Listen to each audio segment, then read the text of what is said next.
जय हिंद एस्पिरेंट्स, स्वागत है आपका डिफेंस उस्ताद एसएसबी विंग्स के चैनल पर। आज हम कवर करने जा रहे हैं जनवरी 2025 के पार्ट 2 के करंट अफेयर्स। पार्ट 1 के करंट अफेयर्स आपको 2-3 दिन पहले शायद मिल चुके हैं, तो अभी पार्ट 2 के करंट अफेयर्स हम लोग कवर कर लेते हैं और देखते हैं कि क्या बेसिकली खबरें आई हैं। मैंने आप लोगों को पहले भी बताया है, सीडीएस का स्ट्रेटेजी 4 महीने की स्ट्रेटेजी वाला आपका वीडियो है, वो भी आ चुका है। इसके साथ साथ सीडीएस की बुक लिस्ट और स्टडी मटेरियल वाला वीडियो भी जो है वो आपका आ चुका है। ये दोनों वीडियोस आप रेफर कर सकते हो, ठीक है। ये दोनों वीडियोस आप रेफर कर सकते हो अपनी सीडीएस की फुल फ्लैश्ड प्रिपरेशन के लिए। अब उसके साथ साथ हम लोग करंट अफेयर्स भी कवर कर लेते हैं। करंट अफेयर्स का मैंने आप लोगों को पहले भी बताया था कि सीडीएस, एनडीए, सीएपीएफ इन सब के लिए डेली करंट अफेयर्स फीजिबल नहीं होते। पहली बात तो यह है कि डेली करंट अफेयर्स हमारे एग्जॉस्टिंग बहुत ज्यादा होते हैं, बहुत ज्यादा एग्जॉस्टिंग होते हैं। डेली करंट अफेयर्स काफी बड़े बड़े से आ जाते हैं और फॉर एग्जांपल अगर आपके पास 25 करंट अफेयर्स डेली के हैं तो उनमें से फिल्टर आउट करना बहुत मुश्किल है। वहीं जब हम वीकली के लेवल पे पहुंचते हैं, एक वीकली में आपके अराउंड 7 to 8 डेज के अगर हम करंट अफेयर्स कवर करते हैं तो वो बहुत फीजिबल हो जाता है। इंफॉर्मेशन को फिल्टर डाउन करना बहुत ज्यादा आसान है। तो चलिए लेट्स स्टार्ट, ठीक है। बाकी बातें तो हम लोग बाद में करते ही रहेंगे। सबसे पहले मैं आपको बता देता हूं अपने बारे में। मेरा नाम है अरुण सिंह तोमर। मैंने सीडीएस 6 बार और एफकेट 5 बार क्लियर किया हुआ है। मेंटरशिप देते देते कम से कम 5-6 साल बीत चुके हैं और आप सब लोगों को पता है कि भैया देखो हमारा जो है ये ऑनलाइन बैचेस चल रहे हैं। हमारे जो ऑनलाइन बैचेस हैं, आपका पहला तो एफकेट बैच है, ऑलरेडी रनिंग है। एफकेट के साथ साथ हमारा जो सीडीएस वाला बैच है ये भी ऑलरेडी रनिंग है, ठीक है। हमारे 2 बैचेस जो हैं वो ऑलरेडी रनिंग है, that is AFCAT and CDS. CDS का फिलोरा बैच, एफकेट का अपाचे बैच। इनकी टोटल सीट्स हैं 70। एफकेट की फीस कितनी है, सीडीएस की और आईएमए की ओटी की फीस कितनी है, ये सब हमने डिटेल यहां पर दे रखी है। इसके साथ साथ एनडीए का बैच हमारा जो है वो भी स्टार्ट होने जा रहा है। ये स्टार्ट होगा एनडीए के रिजल्ट के तुरंत बाद से, यानी कि 10-15 दिन में ये वाला बैच जो है हमारा पूरा 4 महीने के लिए ये भी स्टार्ट हो जाएगा, ठीक है। अगर आपको इनरोल करना है तो आप या तो इस नंबर पर डीएम कीजिए या फिर आप 8839961158 आप इस पर डीएम कर सकते हैं। आप चाहें तो सेक्टर 62 में नोएडा में हमारे सेंटर पे भी आ सकते हैं, जिसमें आपको सीडीएस, एनडीए, एफकेट, सीएपीएफ, एसी और उसके साथ साथ एसएसबी की फुल प्रिपरेशन के बारे में बताया जाएगा, गाइड किया जाएगा, ठीक है।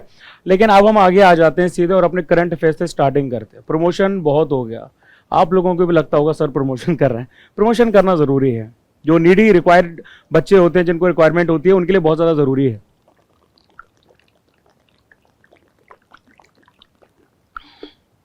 गर्मी काफी है, डिहाइड्रेशन सा फील हो रहा है, तो भैया पानी वानी जो है वो आप लोग पीते रहे, ठीक है। सबसे पहले करंट अफेयर्स की बात करेंगे। मॉडिफाइड कैशलेस ट्रीटमेंट स्कीम मॉर्थ के द्वारा अनवेल्ड की गई है ना। अब देखो, ये जो बेसिकली हमारी मिनिस्ट्री ऑफ रोड ट्रांसपोर्ट और हाईवे है, इसके द्वारा जो स्कीम लॉन्च की गई है, इसका एम है कैशलेस ट्रीटमेंट प्रोवाइड करना रोड एक्सीडेंट के विक्टिम्स को पूरे हमारे नेशन वाइड। इससे पहले एक पायलट प्रोजेक्ट चलाया गया था कैशलेस ट्रीटमेंट स्कीम के ऊपर। यह भी मिनिस्ट्री ऑफ रोड ट्रांसपोर्ट और हाईवेज ने 2024 में लॉन्च किया था। लीगल मैंडेट क्या आ जाता है कि भैया लीगल आपके जो है वो क्या कहते हैं। लीगल मैंडेट ये आता है कि जो कैशलेस ट्रीटमेंट है ये आपका मोटर व्हीकल्स एक्ट 1988 जिसके अंदर आपका अमेंडमेंट आया था, मोटर व्हीकल्स अमेंडमेंट एक्ट 2019, इसके अंदर में प्रोवाइड कराया जाता है। फर्दर अगर हम इस स्कीम के की फीचर्स की बात करते हैं तो सबसे पहले आपका आ जाएगा ट्रीटमेंट कॉस्ट क्या पड़ती है। तो सपोर्ट आपको 1.5 लाख रुपए तक का जो है वो प्रोवाइड कराया जाएगा। मैक्सिमम पीरियड रहेगा 7 डेज का, ठीक है। लेकिन इसमें कंडीशन ये आ जाती है कि पुलिस को इन्फॉर्म किया गया होगा एक्सीडेंट के 24 घंटे के अंदर। एडिशनली हिट और रन केसेस में जिसमें बंदा मार के भाग जाता है, 2 लाख रुपए जो है वो फैमिलीज को दिए जाएंगे जिसकी मृत्यु हो गई है, यानी कि डिसीज्ड के लिए। इंप्लीमेंटिंग एजेंसी में हमारी नेशनल हेल्थ अथॉरिटी NHA, जो कि ministry of health and family welfare के अंडर में आती है, और फिर इसके साथ कोऑर्डिनेशन रहेगा police, hospitals, state health agencies, E detailed accident report जो है EDAR एप्लीकेशन, ये NHA को हेल्प करेगी इस स्कीम के इंप्लीमेंटेशन के लिए। और इसमें कवरेज रहेगा सारे रोड एक्सीडेंट्स, यानी कि सब तरह के रोड एक्सीडेंट्स जो हैं वो इसमें कवर्ड करे जाएंगे। आगे हम प्रवासी दिवस की बात करते हैं तो 18th प्रवासी दिवस PVD कन्वेंशन भुवनेश्वर उड़ीसा में कंडक्ट किया गया। ये एक बाइनल इवेंट है ना, जो कि जनवरी 9 को कंडक्ट किया गया था 1915 में। ये वही दिन था जब महात्मा गांधी जी इंडिया लौटे थे साउथ अफ्रीका से। ठीक है, हमने इंडियन डायस्पोरा की बात पिछले वाले लेक्चर में भी की थी, यानी कि जो इंडिया के लोग हैं, इंडियन मूल के लोग हैं जो बाहर रहते हैं, है ना। ये एक जेनेरिक टर्म है उन लोगों को एड्रेस करने के लिए जो अभी की इंडियन की टेरिटरीज में जो भी जगह आती हैं वहां से माइग्रेट करके कहीं बाहर किसी देश में आपके निवास कर रहे हैं, है ना। इसमें हमारे नॉन रेसिडेंट इंडियंस NRIs आ जाते हैं। NRIs कौन होते हैं? NRIs वो इंडियंस होते हैं जिनके पास पासपोर्ट इंडिया का है ना, लेकिन जो कुछ समय से बाहर रह रहे हैं, नौकरी वोकरी कर रहे हैं। नॉन रेसिडेंट इंडियंस, इंडियंस ही हैं लेकिन बाहर रह रहे हैं। ये हमारे यहां आके क्या कर सकते हैं? हमारे यहां आके वोट दे सकते हैं। ये इलेक्शंस जो हैं उनमें भी कंटेक्स्ट कर सकते हैं, है ना। ये दोनों काम कर सकते हैं। लेकिन जो पर्सन्स ऑफ इंडियन ओरिजिन होते हैं ये इंडिया के ओरिजिन वाले लोग हैं, इनका मूल निवास है वो इंडिया में था, इनके पेरेंट्स या फिर ये लोग इंडिया में कभी बिलोंग करते थे, लेकिन अभी ये जो है ये इंडिया से इनका नाता एज सच डायरेक्टली नहीं रहा है। ना तो ये लोग वोट कर सकते हैं, ना ही ये इलेक्शंस लड़ सकते हैं। Overseas citizens of India, OCI मतलब ये कौन होते हैं? ये होते तो PIO ही हैं, लेकिन इन्होंने OCI के अंडर में खुद को रजिस्टर करवाया होता है, तो वोट तो ये भी नहीं दे सकते और इलेक्शंस भी नहीं लड़ सकते। अब PIO और OCI कार्ड होल्डर्स जो थे इनको एक कैटेगरी OCI कार्ड होल्डर के तौर पे 2015 में मर्ज कर दिया गया था। बहुत सारे बेनिफिट जो हैं जो इन लोगों को दिए जाते हैं, जमीन से रिलेटेड, इन्वेस्टमेंट से रिलेटेड और भी बहुत सारी चीजें आ जाती हैं। ओवरऑल स्टेटस की बात करते हैं तो 35.42 मिलियन, जिसमें आपके 16 मिलियन के आसपास नॉन रेसिडेंट इंडियंस आ जाते हैं। मई 2024 के हिसाब से भैया इंडियन डायस्पोरा का ये स्टेटस है। USA में सबसे ज्यादा भैया हमारे इंडियंस पाए जाते हैं, 5.4 मिलियन लोग डायरेक्टली लीगली USA में पाए जाते हैं। फिर हम क्लासिकल लैंग्वेज की बात करेंगे तो देखो क्लासिकल लैंग्वेज के हिसाब से खबर है कि मराठी को ऑफिशियली क्लासिकल लैंग्वेज का स्टेटस दिया जा चुका है। इस स्टेटस के द्वारा यह एक्नॉलेज किया गया है कि मराठी जो लैंग्वेज है इसके डीप हिस्टोरिकल रूट्स है, ऐतिहासिक तौर पे इसकी जड़ें बहुत ज्यादा मजबूत हैं और हमारे देश की नेशनल कल्चरल आइडेंटिटी को शेप करने में इसका एक बहुत इंपॉर्टेंट रोल रहा है। ठीक है, क्लासिकल लैंग्वेज इन इंडिया, अगर इसके बैकग्राउंड में जाएं तो सबसे पहले यह कैटेगरी सन 2004 में क्रिएट की गई थी। फिर क्या हुआ? क्राइटेरिया क्या आ जाता है? क्राइटेरिया हमारा क्या कहता है क्लासिकल लैंग्वेज के लिए क्या क्राइटेरिया होना चाहिए? इसको 2024 में रिवाइज किया गया था और इसमें बोला गया था कि इसमें ऐसी लैंग्वेजेस शामिल की जाएंगी जिनका हाई एंटिक्विटी हो, यानी कि इसके जो सबसे पुराने स्रोत हो, स्रोत हो, आपके टेक्स्ट हो, जो रिकॉर्डेड हिस्ट्री हो, वो तकरीबन 1500 से लेकर 2000 साल पुरानी जा रही हो। इसी को हाई एंटिक्विटी बोला जाता है। दूसरा बोला जाता है इसमें एक ऐसी बॉडी एंशियंट लिटरेचर और टेक्स्ट की होनी चाहिए, प्राचीन ग्रंथ होने चाहिए, इनके पास प्राचीन टेक्स्ट होने चाहिए जिसको एक जनरेशन ऑफ स्पीकर्स के द्वारा हेरिटेज माना जाता हो, बहुमूल्य संपदा के तौर पे इसको स्पीकर्स मानते भी हों, एक बहुत सारी जनरेशंस। नॉलेज टेक्स्ट आने चाहिए, खासकर प्रोस टेक्स्ट, है ना, पोइट्री वगैरह होनी चाहिए, एपिग्राफिकल और इंस्क्रिप्शनल एविडेंसेस होने चाहिए, जगह जगह आपके लिखे गए हो, किताबें मिली हो, पोइम्स मिली हो, ये सब आपके 1500-2000 साल पुराने होने चाहिए। तो क्लासिकल लैंग्वेजेस और लिटरेचर आपका करंट फॉर्म से अलग भी हो सकता है, जरूरी नहीं है कि भैया अभी की जो मराठी हो पहले वाली भी वही मराठी हो, वो थोड़ा सा अलग फॉर्म में आ सकता है। ठीक है, तो क्लासिकल लैंग्वेज और लिटरेचर जो है वो अपने करंट फॉर्म से थोड़ा अलग भी हो सकता है, या फिर उस पर्टिकुलर लैंग्वेज के जो ऑफशूट्स निकले हैं, फॉर एग्जांपल ये आपकी कोर लैंग्वेज थी, क्लासिकल लैंग्वेज थी, इससे एक ब्रांच यहां निकली है, एक ब्रांच यहां निकली है, एक ब्रांच यहां निकली है, जो आज तक इसका मॉडिफाइड वर्जन होकर अब यूज हो रहा है ना। तो इसके ये पहले वाले ऑफशूट्स हैं, इनको भी कंसिडर किया जाता है, और जो इसमें मॉडिफिकेशन आया है इसको भी कंसिडर किया जाता है।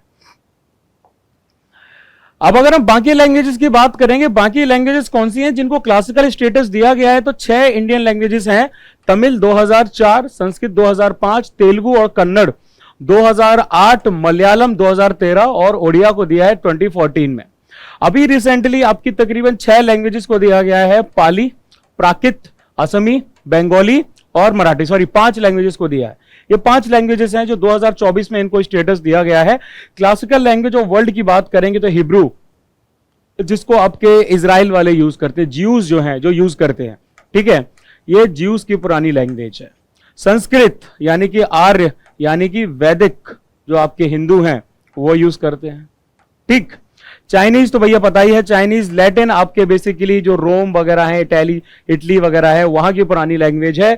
ग्रीक आपका जो है वो ग्रीस की आ जाती है, पर्शिया आपकी ईरान की आ जाती है, तमिल सदर्न इंडिया की आ जाती है और अरेबिक जो है वो अब अभी के करंटली मिडिल ईस्ट की लैंग्वेज आ जाती है। बेनिफिट्स क्या रहते हैं हमारे क्लासिकल लैंग्वेज को? देखो, प्रिजर्वेशन और डॉक्यूमेंटेशन होता है, यानी कि पौराणिक जो टेक्स्ट हैं उनका डिजिटाइजेशन होता है। इससे क्या होता है कि नई तरह की जॉब्स जनरेट होती हैं उन लोगों के लिए जो इस लैंग्वेज पे अपनी पकड़ मजबूत रखते हैं, जैसे कि इसको आर्काइव करना, ट्रांसलेशन करना, पब्लिश करना, डिजिटल मीडिया में उसको डालना, है ना। एकेडमिक बेनिफिट्स भी दिए जाते हैं कि एजुकेशन मिनिस्ट्री बोलती है कि 2 मेजर एनुअल इंटरनेशनल अवार्ड उन स्कॉलर्स को दिए जाएंगे जो स्कॉलर्स ऑफ एमिनेंस है उस पर्टिकुलर लैंग्वेज में, और उसके साथ साथ इन लैंग्वेजेस की बेटरमेंट के लिए, रिसर्च के लिए फंडिंग वगैरह भी उपलब्ध कराई जाएगी। मराठी लैंग्वेज की हम बात करें कि मराठी लैंग्वेज में क्या खास बात है, तो ये इंडो आर्यन लैंग्वेज है जो कि आपकी महाराष्ट्र प्रकृत जो है उससे निकली हुई है। अब ये जो महाराष्ट्र प्रकृत है ना, ये एक डायलेक्ट आता है प्राकृत लैंग्वेज का, जो कि सातवाहन एरा के दौरान 1,500-2,000 साल पहले बोली जाती थी। अब इसमें एक बुक आती है हमारी जिसका नाम है गथा सप्तशती, इसको गहा सप्तशती भी कहा जाता है, जो सातवाहन राजा हल जो है उन्होंने लिखी थी। इसमें आपकी बहुत सारी रोमांटिक जो है, इरोटिक जो है प्रोजेस वगैरह हैं जो कि राजा हल ने खुद को एट्रीब्यूट की थी, ठीक है। तो ये अर्लीस्ट नोन लिटरेरी वर्क आ जाता है जो महाराष्ट्र प्रकृत से निकला हुआ था। अब हम आगे बात करेंगे मियावाकी टेक्निक की। मियावाकी टेक्निक बार बार हमारे सामने आती रहती है, हर महीने एक ना एक क्वेश्चन इसका आता ही रहता है, कुछ ना कुछ नया होता ही रहता है। सबसे रिसेंटली आ जाता है भैया हमारा महाकुंभ। महाकुंभ जो हुआ था उसमें आपका महाकुंभ, सॉरी मैंने गलत लिखा था, महाकुंभ, ठीक है। तकरीबन 56,000 स्क्वायर मीटर का जो डेंस फॉरेस्ट है, घने जंगल है, वो क्रिएट किए गए थे प्रयागराज में पिछले 2 सालों में, क्यों मियावाकी टेक्नोलॉजी को यूज करते हुए, महाकुंभ 2025 की प्रिपरेशन करते हुए। इस प्रकार के जो जंगल है वो आपके बनाए गए थे। ये बेसिकली एक रिफॉरेस्टेशन टेक्निक होती है, मतलब पेड़ पौधे जिसमें लगाए जाते हैं। जापानीज बॉटनिस्ट अकीरा मियावाकी ने इसको डेवलप किया था। इसको डिजाइन करने का सिंपल सा काम जो था, एम जो था, वो ये था कि बहुत घने डेंस और native mini forest urban areas में लगाने हैं। शहरी एरियाज होते हैं, वहां क्या होता है, वहां पर आपके जमीन वगैरह फैली रहती है, बिल्डिंग्स होती है, कांच सबने लोगों ने लगा रखा है, लेकिन तो वहां पर पेड़ कैसे करें? तो वहां पे जो छोटे छोटे पार्सल्स ऑफ लैंड होते हैं वहां पर बहुत नजदीक नजदीक आपके जो है पेड़ लगाए जाते हैं, जिससे क्या होता है, हाई डेंसिटी हो जाती है उनकी। एक छोटे से एरिया में बहुत ज्यादा पेड़ है, वो कार्बन सिंक का काम करते हैं। कार्बन सिंक का काम तो वो करते करते हैं, उसके साथ साथ वो क्या करते हैं, आपकी ऑक्सीजन ज्यादा से ज्यादा जनरेट करते हैं। तो उन पूरे एरियाज में ऑक्सीजन जनरेट करते हैं, ठंडक बढ़ाते हैं, है ना। तो इसमें नेटिव ट्रीज को, श्रब्स को, ग्राउंड कवर प्लांट्स को हर स्क्वायर किलोमीटर में मीटर में लगाया जाता है। छोटे छोटे पार्सल्स ऑफ लैंड जो अर्बन एरियाज में होते हैं उनके लिए बहुत बेटर है। ये पोटेंशियल नेचुरल वेजिटेशन यानी कि पीएनवी टेक्निक पे, कंसेप्ट पे बेस्ड है। पीएनवी का मतलब होता है कि वेजिटेशन ऑटोमेटिकली फ्लरिश करेगी without human intervention. Human intervention करने की कोई रिक्वायरमेंट नहीं। आगे बात करेंगे नेशनल ग्रीन हाइड्रोजन मिशन यानी कि एनजीएचएम की। प्राइम मिनिस्टर ने फाउंडेशन स्टोन रखी है इंडिया के पहले ग्रीन हाइड्रोजन हब एनजीएचएम की, विशाखापट्टनम आंध्र प्रदेश में। जनवरी 2023 में इस मिशन को अनाउंस किया गया था। मिनिस्ट्री आती है न्यू और रिन्यूएबल एनर्जी वाली। इनका ऑब्जेक्टिव है कि इंडिया को ग्लोबल हब बनाना है प्रोडक्शन, यूसेज और एक्सपोर्ट का, ग्रीन हाइड्रोजन और उसके डेरिवेटिव। ग्रीन हाइड्रोजन का तो करना ही करना है, लेकिन उसको जो बाकी के डेरिवेटिव्स हैं उनका भी करना है। इनका प्रोडक्शन का टारगेट है 5 MMT per annum green hydrogen 2030 तक प्रोड्यूस करना है। की कंपोनेंट में आपके स्ट्रेटेजिक इंटरवेंशन आ जाते हैं ग्रीन हाइड्रोजन ट्रांजिशन प्रोग्राम के, इसको साइट कहा जाता है, ठीक है, जिसमें इंसेंटिव दिए जाते हैं अगर आप मैन्युफैक्चरिंग करते हैं इलेक्ट्रोलाइजर्स की और प्रोडक्शन करते हैं ग्रीन हाइड्रोजन का। इसी के अंडर में ग्रीन हाइड्रोजन हब्स के डेवलपमेंट की बात आ जाती है। एक और इंपॉर्टेंट जो आपकी इसमें इंफॉर्मेशन आ जाती है, शायद मैंने मिस कर दी, नहीं यही थी, ठीक है। अब इसके बाद में यहां पे हमारा एक और हाँ, अब हम आ जाते हैं आर्टिशियन कंडीशन के ऊपर। आर्टिशियन कंडीशन जो है वो रिसेंटली आपकी जैसलमेर के एक गांव में ऑब्जर्व की गई। बेसिकली क्या है आर्टिशियन वर्ड का क्या मतलब होता है, ये तब यूज किया जाता है कि confined under pressure below layers of relatively impermeable rock, ठीक है। ऊपर का जो आपका पत्थर होता है ये बहुत ज्यादा मजबूत होता है, नीचे आपका पानी होता है और पानी का प्रेशर बहुत तेज होता है जो पत्थर को आपका तोड़ देता है, ठीक है। नीचे की जो रॉक है उसका आपका क्या होता है, उसको तोड़ देता है। बेसिकली अर्थ के सरफेस में नीचे की तरफ, नीचे की लेयर्स में ये पाया जाता है। आसपास आपकी पुअरली परमिएबल रॉक्स होती हैं, बहुत कमजोर रॉक्स होती हैं इसके आसपास, जिसकी वजह से हाई प्रेशर अंडरग्राउंड बन जाता है ना। यानी कि यहां पर अगर पानी का एक रिजर्वायर है, ब्राइन है आपका सरफेस के नीचे, और आसपास की ये जो रॉक्स है ये बहुत ज्यादा मजबूत नहीं है ना, तो एक पॉइंट बाद ये इनको तोड़ते हुए ऊपर की तरफ आ जाएगा, ये इस पूरे प्रेशर की वजह से। मतलब ये रॉक्स मजबूत हैं, यहां नहीं जा पा रहा है, लेकिन यहां उसको रास्ता मिल गया है तो वो अपने आप ही फूट जाता है। पानी का जो स्रोत है वो अपने आप ही फूट जाता है, इसी को आर्टिशियन कंडीशन कहा जाता है। ये ग्राउंड वाटर की मूवमेंट की वजह से बनता है कि ये एक रिचार्ज वाला एरिया है। ये पूरा पानी यहां पर है तो मतलब ये रिचार्ज वाला एरिया है ना। और यहां से आपका लोअर एलिवेशन से अपर एलिवेशन तक क्या रहता है, पानी निकल जाता है। नेचुरल स्प्रिंग होती है, ड्रिलिंग इंडस्ट्री होती है, वो सब इसी प्रिंसिपल पे काम करती है। नॉर्मली जो हमारा वाटर फ्लो करता है ट्यूबवेल्स के थ्रू, जिसको खींचा जाता है, ठीक है, वो आपका थोड़ा डिफरेंट आ जाता है, क्योंकि आर्टिशियन वाटर जो है वो अंडरग्राउंड खुद से ही निकल आता है, इसको एक्सटर्नल सपोर्ट की जरूरत नहीं पड़ती है। उसके बाद हम बात करेंगे सोप स्टोन की। तो उत्तराखंड हाई कोर्ट ने अथॉरिटीज को बोला है अनरेगुलेटेड सोप स्टोन माइनिंग जो बागेश्वर उत्तराखंड में हो रही है उसको लेकर। सोप स्टोन को स्टेटियाइट भी कहा जाता है। यह क्वेश्चन एनडीए में पूछा गया था। एनडीए में बोला गया था कि हड़प्पा की जो सील्स होती हैं वो किस चीज की बनी हुई थी, तो हड़प्पन सील्स आपकी बनती हैं स्टेटियाइट की। इसको सोप स्टोन या सॉफ्ट स्टोन भी कहा जाता है, जो कि एक मेटामॉर्फिक रॉक होती है, अपना स्वरूप चेंज कर लेती है, ठीक है। टैल्क की बनी होती है, नेचुरली अकरिंग मिनरल है, जो कि कॉस्मेटिक्स, फार्मास्यूटिकल्स और बाकी की इंडस्ट्रीज में यूज किया जाता है। अब इसके अगर हम फर्दर कैरेक्टरिस्टिक्स की बात करते हैं तो इसकी सोर्स क्वेरी पे डिपेंड करता है कि इसकी खुदाई कहां की जा रही है। इसमें अलग अलग दूसरे मिनरल्स भी मिलते हैं, जैसे कि मीका, क्लोराइट, एम्फीबोल्स और क्वार्ट्ज वगैरह। इसके कलर में आपको कुछ कुछ ऐसा ग्रे कलर है वो भी दिख जाएगा, ठीक है। ब्लूइश कलर भी दिख जाता है आपको, ऐसा जो व्हाइट कलर है वो भी दिख जाएगा, ग्रीन भी दिख जाएगा, और ऐसा ब्राउन कलर जो है वो भी आपको देखने में मिल जाएगा। सॉफ्ट होता है, बहुत ज्यादा डेंसिटी हाई होती है, हाईली हीट रेजिस्टेंस, गर्मी का बहुत ज्यादा असर नहीं होता है इस पे, ठीक है। इसका यूज किया जाता है कंस्ट्रक्शन और design of countertop, sink, hearths, sculptures वगैरह। ये आपके घर में जो ग्रेनाइट और अलग अलग तरीके के थोड़े थोड़े मटेरियल लगे रहते हैं ना, इनमें कई जगह सोप स्टोन का यूज होता है। राजस्थान के पास 57%, उत्तराखंड के पास 25%, इंडियन ब्यूरो ऑफ माइंस का ये डेटा है। ये भैया देख लेना, कभी भी पूछा जा सकता है। कॉपर और आयरन का तो आपसे पूछा ही था इस बार, सोप स्टोन का भी कभी भी पूछ ही लेंगे। अब अगर हम बात करते हैं मलेशिया की, मलेशिया के बारे में खबर यह है कि इंडिया और मलेशिया ने अपना पहला सिक्योरिटी डायलॉग कंडक्ट किया है ताकि काउंटर टेररिज्म टाइज को और ज्यादा मजबूत किया जा सके। लोकेशन पड़ता है साउथ ईस्ट एशिया में, है ना। मलेशिया आपका यहां लाइक करता है साउथ ईस्ट एशिया में, और ये हमारी इक्वेटर के पास थोड़ा सा ऊपर की तरफ ही है। अब यहां आप देखोगे तो ये एरिया इसके जस्ट ऊपर का पड़ जाता है साउथ चाइना सी, यानी कि ये जो हमारा पेनिनसुलर मलेशिया है और ये दूसरा वाला मलेशिया है, ये आपके साउथ चाइना सी से क्या है, सेपरेटेड है। इनको बेसिकली हम वेस्ट मलेशिया और ईस्ट मलेशिया बोलते हैं, जो कि आपके यहां आ जाती है ब्रुनेई के पास में, बोर्नियो आइलैंड पे, ठीक है। लैंड कंट्रीज की बात करेंगे तो इनके पास थाईलैंड है, ब्रुनेई है और इंडोनेशिया है। थाईलैंड है, ठीक है, ब्रुनेई है और इंडोनेशिया है, ये कंट्रीज यहां लाई करती है। मैरीटाइम की बात करेंगे तो देखो ऊपर की तरफ यहां फिलीपींस आ जाती है, ठीक है। उसके बाद में यहां पर आपकी थोड़ा नीचे की तरफ सिंगापुर है और यहां ऊपर की तरफ आपको वियतनाम और कंबोडिया वगैरह मिल जाएंगी। स्ट्रेट ऑफ मलाक्का और साउथ चाइना सी यहां पर लाई करती हैं। ये स्ट्रेट ऑफ मलाक्का है, ये साउथ चाइना सी है, ये दोनों यहां पर लाई करती हैं।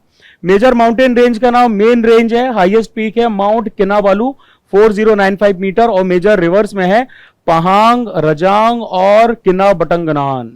ये सब भैया यहां पर आ जाती है। चलो आगे बात करें हम लोग, है ना। आगे हमारे पास बात आ रही है मिनिस्ट्री ऑफ कॉमर्स और इंडस्ट्री की।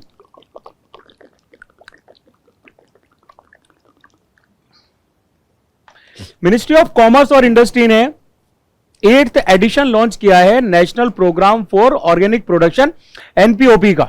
ठीक है, 8th एडिशन का जो एम है वो ये है कि ईज ऑफ ऑपरेशंस को प्रमोट करना है, ट्रांसपेरेंसी स्टेक होल्डर्स के लिए बढ़ानी है, जिसमें आपके फार्मर्स भी आ जाते हैं।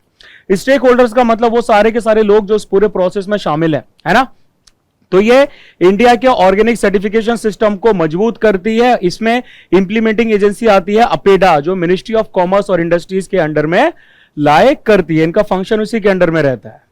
इनके अचीवमेंट्स भी आते हैं। कुछ उन अचीवमेंट्स की अगर हम बात करें तो देखो, global ranking India organic producers में फर्स्ट नंबर पर आ जाता है, सेकंड आता है इन ऑर्गेनिक एग्रीकल्चरल लैंड के मामले में।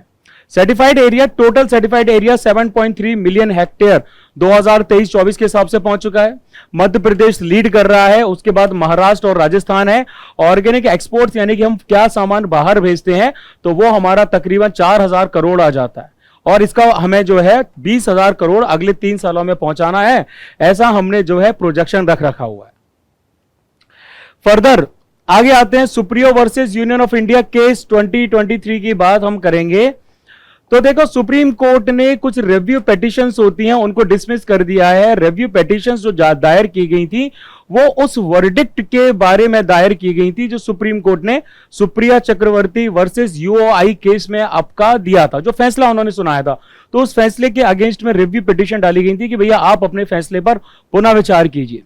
कोर्ट ने क्या कहा था? कोर्ट ने बोला था कि हम क्वीर मैरिजेस को रिकॉग्नाइज करने से मना करते हैं। सेम सेक्स मैरिजेस जो हैं उनको हम रिकॉग्नाइज नहीं कर सकते। ये हम लेजिस्लेचर यानी कि पार्लियामेंट के ऊपर छोड़ रहे हैं कि पार्लियामेंट अपने हिसाब से कानून बनाए। ठीक है, क्वीर यानी कि वो लोग जो खुद को आइडेंटिफाई करते हैं LGBTQ+ के तौर पे, जो खुद को लेस्बियन, गे, बाइसेक्सुअल, ट्रांसजेंडर, क्वीर या इंटरसेक्स और भी बहुत सारी वैरायटीज आजकल आ गई हैं, उसके तौर पे ये खुद को क्या करते हैं? आइडेंटिफाई करते हैं। इसमें सेंटर गवर्नमेंट को उन्होंने डायरेक्शन दिए कि आप एक कमिटी बनाइए जो क्वीर राइट्स को एग्जामिन करेगा और इनकी मैरिज को रिकॉग्नाइज सुप्रीम कोर्ट ने नहीं किया। सुप्रीम कोर्ट ने जब डायरेक्शन दी तो सेंटर ने एक कमिटी बनाई जिसको कैबिनेट सेक्रेटरी ने लीड किया और इस पूरी डायरेक्शन को फॉलो उन्होंने किया। तो क्वीर कपल्स जो रहते हैं इनको राइट टू कोहैबिट है, यानी कि बिना किसी वायलेंस के ये एक दूसरे के साथ रह सकते हैं, बिना किसी इंटरफेरेंस के रह सकते हैं, लेकिन इनकी जो वैवाहिक मान्यता है उसको अभी मान्यता प्रदान नहीं की गई है। आगे बात करेंगे हम लोग वुमेन एंटरप्रेन्योरशिप प्लेटफॉर्म यानी कि WEP की। नीति आयोग ने एम्पावर हर बिड्स सपनों का उड़ान लॉन्च किया है। अब ये जो WEP है इसको इंक्यूबेट किया था नीति आयोग ने 2018 में। इंक्यूबेट किया था मतलब अपना संरक्षण दिया था कि तुम हमारे अंडर में हो, तुम्हारे सपनों को उड़ान हम देंगे। तो उन्होंने इसको एक एग्रीगेटर प्लेटफॉर्म के तौर पे इंक्यूबेट किया था, जो कि अब पब्लिक प्राइवेट पार्टनरशिप में 2022 में कन्वर्ट हो चुका है। यानी कि वुमेन एंटरप्रेन्योर्स को एम्पावर किया जाता है, उनको वो स्किल्स और रिसोर्सेज दिए जाते हैं जिससे वो एंटरप्रेन्योर बन सकते हैं। मेंटरशिप दी जाती है आपको, इसमें रिटेल मैनेजमेंट शामिल रहता है, डिजिटल टूल्स रहते हैं, फाइनेंशियल लिटरेसी रहती है, बिजनेस डेवलपमेंट रहता है, ताकि जो एस्पायरिंग वुमेन एंटरप्रेन्योर्स हैं वो अपने पंखों को उड़ान दे सके। उसके बाद हिस्ट्री बदलने वाली है। प्रपोजल आया है कि गल्फ ऑफ मैक्सिको का नाम गल्फ ऑफ अमेरिका कर दिया जाए, है ना। ये भैया हमारा पूरा गल्फ ऑफ मैक्सिको का इलाका आ जाता है जो यूनाइटेड स्टेट्स ऑफ मैक्सिको के पास वाला है। इसके नॉर्थ में यहां यूनाइटेड स्टेट्स है, ठीक है। वेस्ट और साउथ में आपको मिलेगा मैक्सिको और क्यूबा जो है वो उसके पड़ जाता है साउथ ईस्ट में, ठीक है। ये अटलांटिक ओशन को कनेक्ट करता है स्ट्रेट्स ऑफ फ्लोरिडा। ये आपका फ्लोरिडा का पेनिनसुला है ना। यहां से जो स्ट्रेट ऑफ फ्लोरिडा है ये इसको अटलांटिक ओशन से आगे कनेक्ट करता है और आगे कैरेबियन सी आ जाता है युकाटन चैनल के थ्रू। यानी कि जब यहां से आप जाते हो तो यहां पे आपका कैरेबियन सी भी आ जाता है युकाटन चैनल के थ्रू। यहां पर रिवर्स आपकी जो फ्लो करती है, मिसिसिपी रिवर है, रियो ग्रैंड है, और उसके साथ साथ आपका यूएस, मैक्सिको और क्यूबा इसको कंट्रोल और ओनरशिप साझेदारी में चलाते हैं। ये जो पूरा एरिया है इसका कॉन्टिनेंटल शेल्फ बहुत बड़ा है। कॉन्टिनेंटल शेल्फ पता है ना, ये भैया हमारा कॉन्टिनेंट है ना, यहां से कॉन्टिनेंट खत्म हो जाता है, यहां से आपका पानी जा रहा है ना, और ये हमारा कॉन्टिनेंट था। तो ये पूरा समुद्र के अंदर डूबा हुआ है और फिर यहां ब्रेक होता है और फिर यहां से आगे आपका डीप सी स्टार्ट हो जाता है। तो ये जो नीचे वाला इलाका है ना, ये वाला जहां पर पानी ज्यादा गहरा नहीं रहता है, इसको कॉन्टिनेंटल शेल्फ कहा जाता है। बहुत बड़ा कॉन्टिनेंटल शेल्फ है। ऑयल और नेचुरल गैस एक्सट्रैक्शन होता है, फिशरीज होती है, यहां पर हरिकेन्स और ट्विस्टर्स काफी ज्यादा आते हैं यहां के वार्म वाटर्स और एटमॉस्फेरिक कंडीशंस की वजह से। चैट की बात करेंगे जिसका कैपिटल है दजमेना। आपको लग रहा होगा यार सर तो जो है वो चैटिंग ही नहीं करते, सर तो जो है वो स्टोरी टेलिंग करते ही नहीं है। नहीं भाई, मेरा मन नहीं होता, ठीक है, मेरा मन नहीं होता कि मैं आप लोगों को इमोशनल कहानियां सुनाऊं, मैं स्टोरी टेलिंग करूं, आप लोगों को एक जबरदस्ती का फर्जी मोटिवेशन दूं। आप लोगों के लिए जरूरी है। अगर आप 2 घंटे यूट्यूब पे मेरी इस क्लास को देख रहे हैं तो मैं 2 घंटे आपकी वैल्यू निकालना चाहता हूं कि वो वैल्यू वाइज बहुत सही रहे, ठीक है। तो चैड की जो प्रेसिडेंशियल कॉम्प्लेक्स है वहां पे असॉल्ट हुआ है, कई लोगों की मृत्यु हुई है। चैड की बात करते हैं तो ये एक लैंड लॉक्ड कंट्री है, डायरेक्ट समुद्र का एक्सेस इसको कहीं से भी नहीं है, लैंड लॉक्ड कंट्री है। नॉर्थ सेंट्रल अफ्रीका में इसको डेड हार्ट ऑफ अफ्रीका कहा जाता है, सेंट्रल लोकेशन और एरिड क्लाइमेट की वजह से। यानी कि यहां पे सूखा जो है बहुत ज्यादा पड़ा रहता है। लैंड बाउंड्रीज में लिबिया इनके नॉर्थ में है, सूडान इनके ईस्ट में है, सेंट्रल अफ्रीकन रिपब्लिक जो है वो इनके साउथ में आ जाती है, नाइजीरिया और नाइजर जो हैं ये इनके आ जाते हैं साउथ वेस्ट और वेस्ट की तरफ।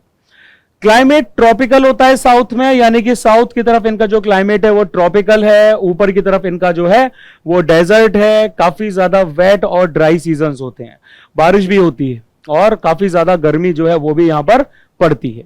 मेजर रिवर्स में है चारी रिवर, लोगोन रिवर और उसकी ट्रिब्यूटरीज। मिनरल रिसोर्सेज में ऑयल है, गोल्ड है, यूरेनियम है, नेट्रॉन है, ये सब काफी बहुतायत में यहां पाया जाता है। अब अगर हम आगे बात करें तो इंडिया के पहले रोबोटिक सिस्टम ने टेली सर्जरीज परफॉर्म की हैं। इंडिया का इंडिजीनियस यानी कि हमारा खुद का surgical robotic system SSI Mantra, उसने 2 वर्ल्ड फर्स्ट रोबोटिक कार्बोटिक टेली सर्जरीज आपकी जो है वो कंडक्ट की है। लेटेंसी सिर्फ 40 मिली सेकेंड की रही है, 40 सेकंड का गैप रहा है, मिली सेकंड का गैप रहा है बस। अब ये जो टेली सर्जरी होती है इसमें आपके रोबोटिक्स यूज किए जाते हैं, कैमरास यूज किए जाते हैं। इससे सर्जन्स दूर कहीं बैठ के किसी भी लोकेशन से हाई स्पीड डेटा कनेक्शन होना चाहिए, कहीं दूर इस पर्टिकुलर रोबोट की हेल्प से क्या कर सकते हैं, सर्जरी कंडक्ट कर सकते हैं, ठीक है। अगर हम एसएसआई मंत्र की बात करें तो ये एकमात्र रोबोटिक सिस्टम है वर्ल्ड वाइड जिसको रेगुलेटरी अप्रूवल मिला है टेली सर्जरी और टेली प्रॉक्टरिंग का, दूर से कर सकते हैं। टेली प्रॉक्टरिंग का और टेली सर्जरी का मतलब ही यही है। यानी कि हमारी central drugs standard control organisation CDSCO ने इसको कर दिया है अप्रूव, जो कि एक सेंट्रल रेगुलेटरी बॉडी है under the drugs and cosmetics act 1940। यानी कि जो रोबोटिक बीटिंग हार्ट होता है, totally endoscopic coronary artery bypass TECAB जिसको कहा जाता है, इसको इसने परफॉर्म किया है, जो कि बहुत कॉम्प्लेक्स कार्डिक सर्जिकल प्रोसीजर माना जाता है। दिल का बहुत ही कॉम्प्लेक्स जो है ये सर्जरी मानी जाती है। अब इंटरपोल ने क्या किया है कि इंटरपोल ने आपका पहला अभी तक का पहला सिल्वर नोटिस जो है वो जारी किया है, जिसमें क्रिमिनल एसेट्स को टारगेट किया है। ये जो नया सिल्वर नोटिस है ये एक पायलट फेज के अंदर आ जाता है, जिसमें 52 कंट्रीज शामिल हैं, जिसमें इंडिया भी शामिल है। ट्रांसनेशनल ऑर्गेनाइज्ड क्राइम से लड़ाया जाएगा, माफिया के खिलाफ लड़ाया जाएगा, एक देश से दूसरे देश के बीच में जो आपके क्राइम्स होते हैं उनसे। सिल्वर नोटिस की बात करें तो इंटरपोल के जो कलर कोडेड नोटिस आते हैं, सिल्वर नोटिस उसमें सबसे नया है, जो क्रिमिनल एसेट्स को टारगेट करता है। उनके जो चल और अचल संपत्तियां हैं उनको टारगेट किया जाता है। इसके द्वारा जो भी लॉन्डर्ड एसेट्स होते हैं, है ना, जो मनी लॉन्ड्रिंग के द्वारा अपने एसेट्स जो जमा किए होते हैं उनको लोकेट करना, आइडेंटिफाई करना, उनके बारे में इंफॉर्मेशन इकट्ठा करना। इसमें प्रॉपर्टीज आती हैं, व्हीकल्स आते हैं, फाइनेंशियल अकाउंट्स आते हैं, बिजनेसेस आते हैं। तो सिल्वर नोटिस से जितने भी मेंबर्स आपके शामिल रहते हैं इंटरपोल में, उनको इंफॉर्मेशन मिल जाती है उन पर्टिकुलर एसेट्स के साथ जो किसी पर्सन की क्रिमिनल एक्टिविटी से जुड़े रहते हैं।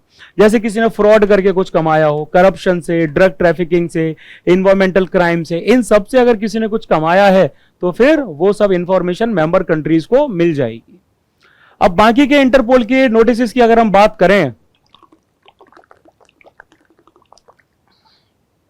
तो देखो, ये हमारे इंटरनेशनल रिक्वेस्ट होते हैं कॉपरेशन के लिए, पुलिस को अलर्ट करते हैं मेंबर कंट्रीज में कि क्रिटिकल क्राइम रिलेटेड इंफॉर्मेशन आप शेयर कीजिए। 8 तरह के नोटिस होते हैं इंटरपोल यूएनएससी स्पेशल नोटिस के अलावा। रेड नोटिस वांटेड पर्संस के लिए, येलो नोटिस मिसिंग पर्संस के लिए, blue notice additional information, black notice unidentified bodies के लिए, ग्रीन नोटिंग वार्निंग्स और intelligence, orange notice eminent threat तुरंत खतरा है, पर्पल नोटिस मॉडस ऑपरेंडी किसी का काम करने का तरीका क्या है, सिल्वर नोटिस अभी मैंने आपको बताया, और आपका Interpol UN security council special notice आ जाता है। इसको इशू किया जाता है जनरल सेक्रेटेरिएट के द्वारा।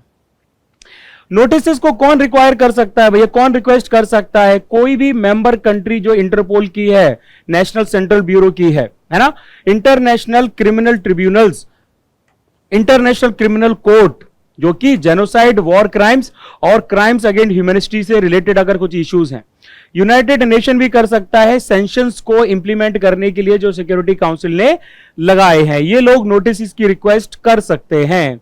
इंटरपोल की अगर हम बात करें तो देखो, इंटरपोल का मतलब होता है इंटरनेशनल क्रिमिनल पुलिस ऑर्गेनाइजेशन।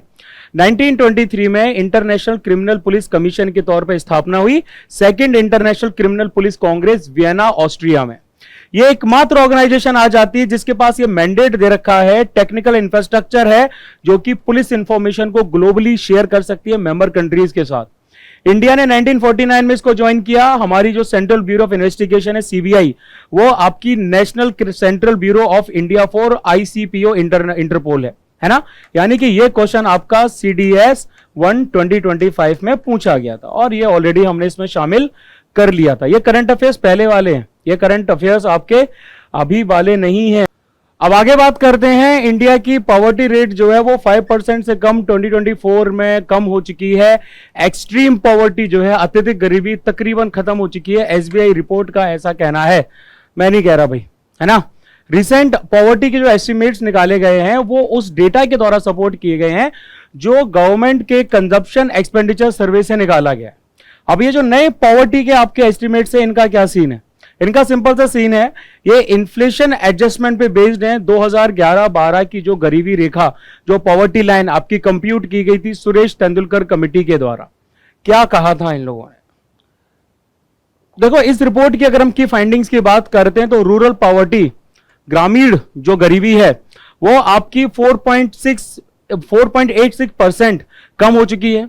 7.2 से डायरेक्ट वो 4.867% आ गई है फाइनेंशियल ईयर 2023 और 24 में। ठीक है, इसके साथ साथ ये 25% हुआ करती थी फाइनेंशियल ईयर 2012 और 13 में।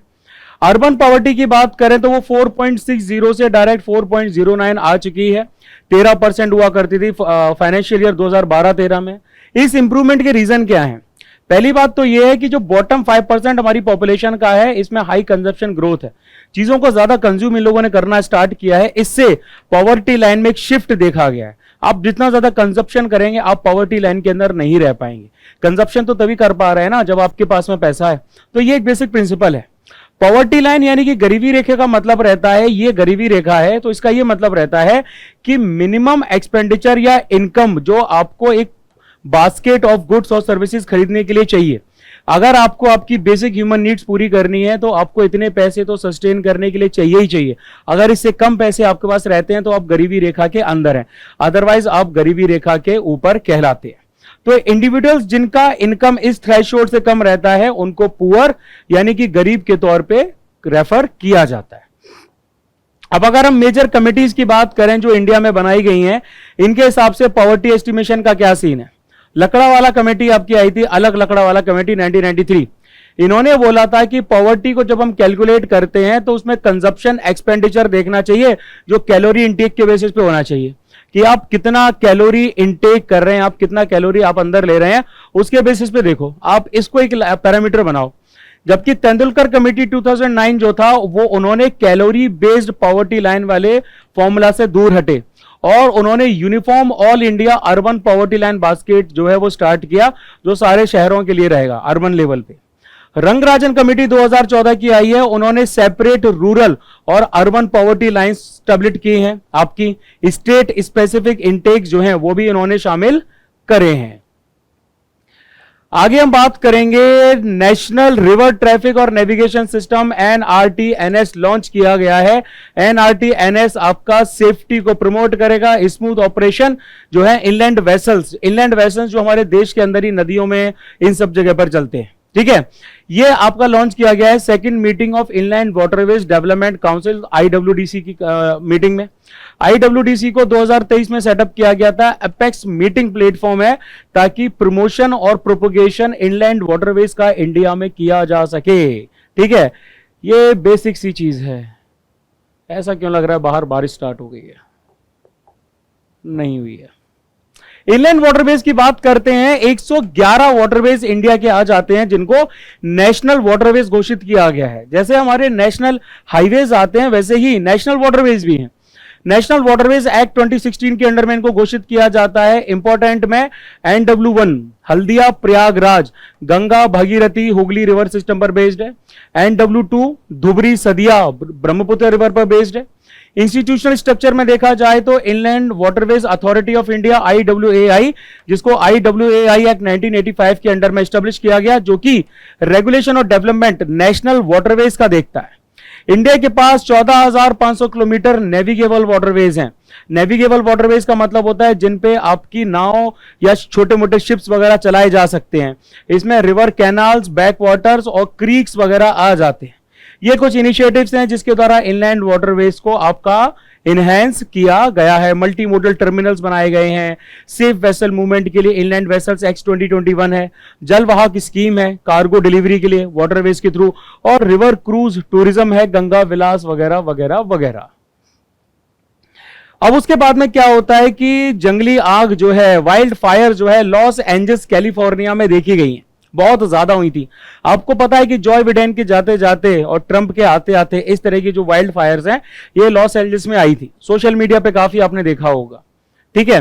2023 में एक स्टडी की गई थी, general proceedings of national academy of science. इसने बोला कि जो 10 लार्जेस्ट कैलिफोर्निया की वाइल्ड फायर्स हैं वो पिछले 20 सालों में आई हैं। वाइल्ड फायर्स पिछले कुछ सालों में और ज्यादा इंटेंस हो गई हैं। बहुत सारे रीजंस हैं, क्लाइमेट चेंज जिसमें से एक मेजर रीजन आ जाता है, बाकी रीजंस की जो है बात हम करेंगे, है ना। जैसे एंथ्रोपोजेनिक एक्टिविटीज। एंथ्रोपोजेनिक एक्टिविटीज का मतलब होता है ह्यूमन एक्टिविटीज, है ना, मैन मेड।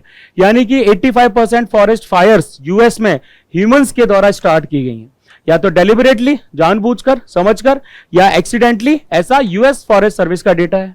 ड्राई विंटर यानी कि विंटर बहुत ज्यादा सूखी है। अक्टूबर से सदर्न कैलिफोर्निया में बिल्कुल ना के बराबर बारिश हुई है, सब कुछ सूख गया है। क्लाइमेट चेंज, ग्लोबल टेम्परेचर बढ़ रहे हैं पिछले कुछ सालों से, जिससे आपका जो स्प्रिंग्स हैं वो समर्स हैं ये बहुत ज्यादा गर्म होती जा रही है। अब एक मेजर रीजन आता है सेंटा एना विंड्स, है ना।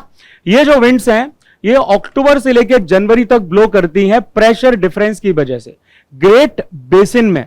मतलब ये जो एरिया हमारा रॉकी माउंटेन्स और सियरा नेवाडा के बीच का आ जाता है यूएसए में, ये हाई प्रेशर वाला एरिया है ना। ये जो है आपका सरफेस हाई प्रेशर वाला एरिया है, रॉकी माउंटेन्स और सियरा नेवाडा जो आपके डेजर्ट आते हैं वहां पे, ये यहां से ब्लो करती है कैलिफोर्निया की कोस्ट यानी कि लो प्रेशर की तरफ। ये जो कोस्ट है आपका ये लो प्रेशर वाला इलाका है। अब ऑब्वियस सी बात है, high pressure to low pressure आपका हमेशा विंड का जाना होता है, तभी तो आपकी आंधियां चलती हैं। तो जैसे जैसे ये माउंटेन से नीचे की तरफ आता है वैसे वैसे ये माउंटेन से नीचे आके कंप्रेस करता है, दबता है, और उसके बाद गर्म हो जाता है क्योंकि सरफेस नीचे इसके लगा रहता है। तो सरफेस के साथ कांटेक्ट में आके इसकी हीटिंग बहुत ज्यादा होती है, इसकी ह्यूमिडिटी बहुत कम हो जाती है, वेजिटेशन और भी बहुत ज्यादा गर्म हो जाता है, बहुत ज्यादा हीट करने लगता है, और जरा सी चिंगारी उसको जो है जला के राख कर देती है, ठीक है। ऐसी कंडीशंस मिलजुल के एक साथ बहुत इंटेंस ड्राई सीजन्स क्रिएट करती हैं और इसके साथ साथ वेजिटेशन पे मॉइस्चर स्ट्रेस डाल देती है, जितना बचा कुचा मॉइस्चर वेजिटेशन का होता है वो भी बाहर निकलने लगता है। आगे हम बात करेंगे इंटरेस्ट कवरेज रेशियो की। इकोनॉमिक्स का करंट अफेयर्स है। Centre for monitoring Indian economy CMI का कहना है कि ICR अनलिस्टेड कंपनीज का पिछले 30 साल के सबसे हाई पर है। यानी कि एक ऐसा फाइनेंशियल रेशियो रहता है जो कि बताता है कि किसी फर्म की एबिलिटी को बताता है कि ये अपने आउटस्टैंडिंग डेब्ट को, यानी कि जो उधार इसके ऊपर है वो उधार ये कितना चुका सकती है। सिंपल शब्दों में कहा जाए, एक डेब्ट और प्रॉफिटेबिलिटी का रेशियो है जिससे ये पता चलता है कि कितनी आसानी से कोई भी कंपनी अपने जो मौजूदा उधार है उसको चुका सकती है ना, कितनी उसकी अंदर कैपेबिलिटी है। ICR का सिंपल सा फॉर्मूला रहता है कंपनी का ऑपरेटिंग प्रॉफिट, यानी कि इंटरेस्ट और टैक्स लगाने से पहले जो कंपनी की कमाई होती है वो, उसको डिवाइड किया जाता है इंटरेस्ट एक्सपेंस से, यानी कि इंटरेस्ट जो बोरोइंग्स पे उसको देना पड़ता है, जैसे कि बॉन्ड उधार ले रखे हैं तो उस पे जो इंटरेस्ट है, लोन्स जिस पे आपको इंटरेस्ट देना है, उन सब से डिवाइड कर दिया जाता है। ये लेंडर्स के द्वारा, क्रेडिटर्स के द्वारा, इन्वेस्टर्स के द्वारा यूज किया जाता है ये डिटरमाइन करने के लिए कि भैया रिस्कीनेस लैंडिंग कैपिटल की किसी कंपनी की कितनी है। मतलब सिंपल शब्दों में कहा जाए, आपका कोई दोस्त है, आप उससे पैसा उधार लेते हैं तो आपको पैसा तभी उधार देगा जब वो ये देखता है कि आपकी पोटेंशियल कितनी है इस पैसे को लौटाने की। अगर आपकी पोटेंशियल पैसे को लौटाने की नहीं है तो फिर वो आपको उधार मुश्किल से ही देगा। यही चीज लैंडर्स और क्रेडिटर्स और इन्वेस्टर्स देखते हैं कि कोई भी कंपनी जो है उसकी जो लैंडिंग कैपिटल है, जो पैसा हम उसको दे रहे हैं उसमें रिस्क कितना है, क्या ये कंपनी हमें वापस कर पाएगी कि नहीं कर पाएगी। तो इससे उस कंपनी की स्टेबिलिटी और शॉर्ट टर्म फाइनेंशियल हेल्थ के बारे में पता चलता है कि फाइनेंशियली मौजूद है कि नहीं, है ना। और लोअर ICR का मतलब होता है ग्रेटर डेब्ट, यानी कि कंपनी के ऊपर कर्जा बहुत ज्यादा है और कंपनी बैंकरप्ट हो सकती है, यानी कि कंपनी के पास ज्यादा रिस्क है कि वो पैसा आपका ना चुका सके। उसके बाद सिल्वर नैनो वायर्स हमारे जो हैं बेस्ड कंडक्टिव इंक टेक्नोलॉजी को 2 इंडियन स्टार्टअप्स को ट्रांसफर किया गया। ठीक है, एक पेंट होता है बेसिकली जिसमें सिल्वर या कार्बन पार्टिकल्स होते हैं जो उसको इलेक्ट्रिकली क्या करता है, कंडक्टिव बनाता है। यानी कि ट्रेडिशनल सर्किट्स में क्या रहता है, कॉपर वायर्स रहते हैं, जिससे इंक क्या करती है, सर्किट्स को अलाउ करती है कि आप डायरेक्टली सरफेस पे ड्रॉ कर सकते हो, उसको ड्रॉ कर सकते हैं सरफेस पे। लेकिन यहां पे की एप्लीकेशंस इसके क्या आएंगे, इसके की एप्लीकेशंस में यह है कि जो सर्किट्स होते हैं प्रिंटेड सर्किट बोर्ड्स पे उनको रिपेयर या एनहेंस करने के लिए कुछ ऐसा। फ्लेक्सिबल इलेक्ट्रॉनिक्स हैं आपके, फोल्डेबल स्क्रीन, कीबोर्ड्स, डिफ्रॉस्टर्स, इसमें इस्तेमाल किया जा सकता है। Radio frequency identification RFID tags जो रहते हैं, वेरिएबल डिवाइसेस, सेंसर्स, डिस्प्लेज और सोलर पैनल्स, इनमें यूज किया जा सकता है ना। मतलब इसको इंटरैक्टिव मार्केटिंग और साइनेज के थ्रू यूज किया जा सकता है, उसके लिए टच के थ्रू जिसमें यूसेज रहते हैं। सबमरीन वगशीर की बात करते हैं, INS वगशीर की बात करेंगे तो Mumbai based Mazagon dock ship builders limited ने 6th scorpion submarine वगशीर project P-75 का पार्ट है इंडियन नेवी को सौंप दी है। यह एक सैंड फिश के ऊपर नाम रखा गया है, डीप सी प्रेडेटर है, इंडियन ओशन में पाया जाता है। अगर हम INS वगशीर की बात करेंगे तो यह लास्ट आ जाता है 6 कलावरी क्लास स्कॉर्पियन सबमरीन्स में। बाकी की जो आपकी 5 सबमरीन्स हैं वो है कलावरी, खांडेरी, करंज, वेला और वगीर, जो ऑलरेडी इंडियन आर्मी के पास, उस इंडियन नेवी के पास आ चुकी हैं।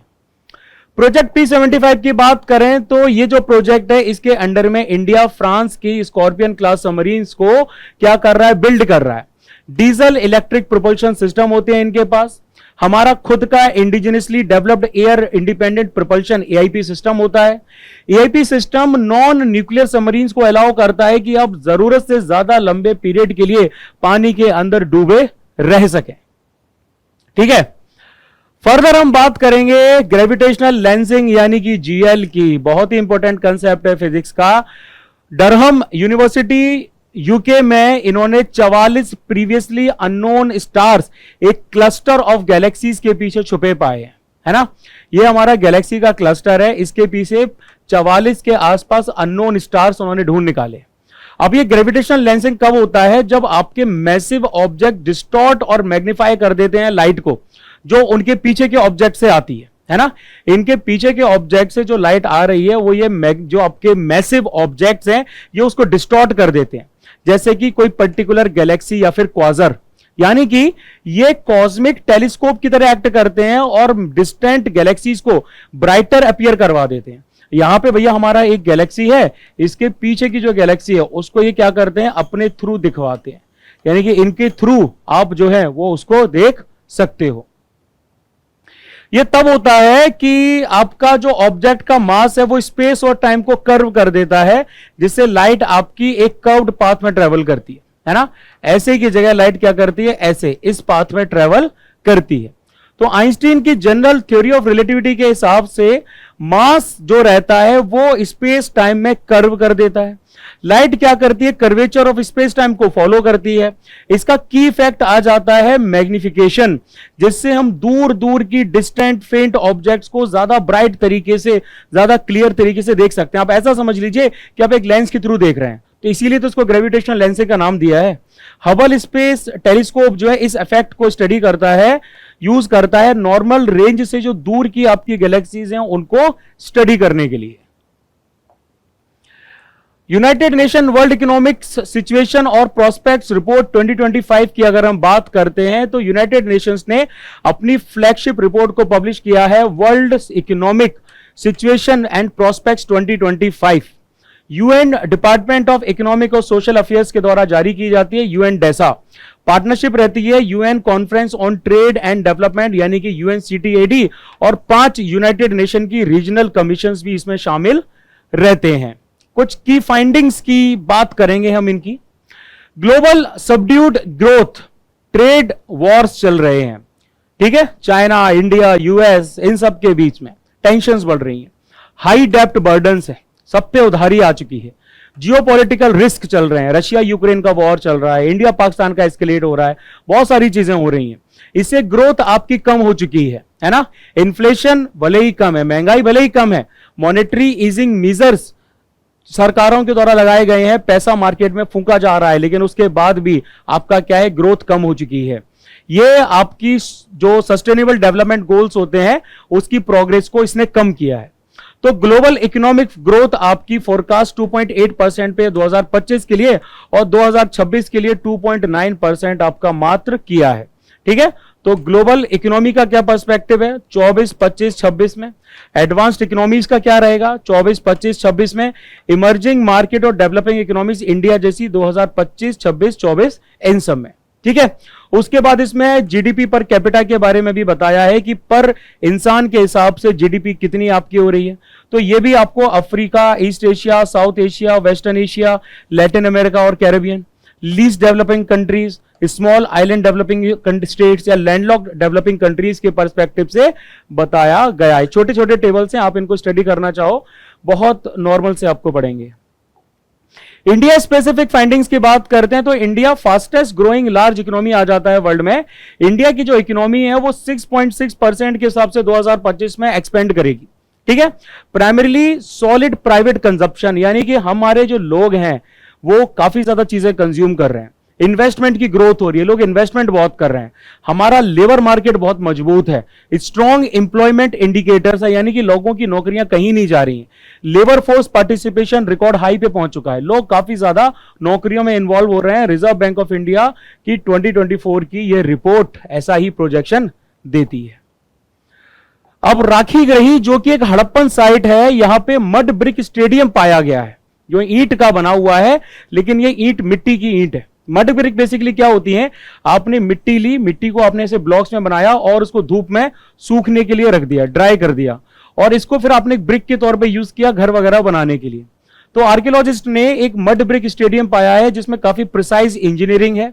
एक मार्केट प्लेस भी पाई गई है जो कि राखी गृही को बिलोंग करती है।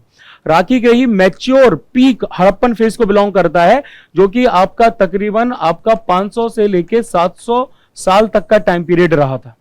इस स्टेडियम में एक सीटिंग एरेना है, इंक्लाइंड सुटेबल है आपका, ताकि परफेक्ट तरीके से सब चीजों को देख सको। जैसे भैया ये हमारा स्टेडियम होता है ना, कुछ इस प्रकार से सीटिंग आपकी की जाती है ऐसा, ठीक है, हाईलाइटिंग के लिए, स्पोर्टिंग कल्चर के लिए, इन सब के लिए बहुत ज्यादा जो है वो बढ़िया है।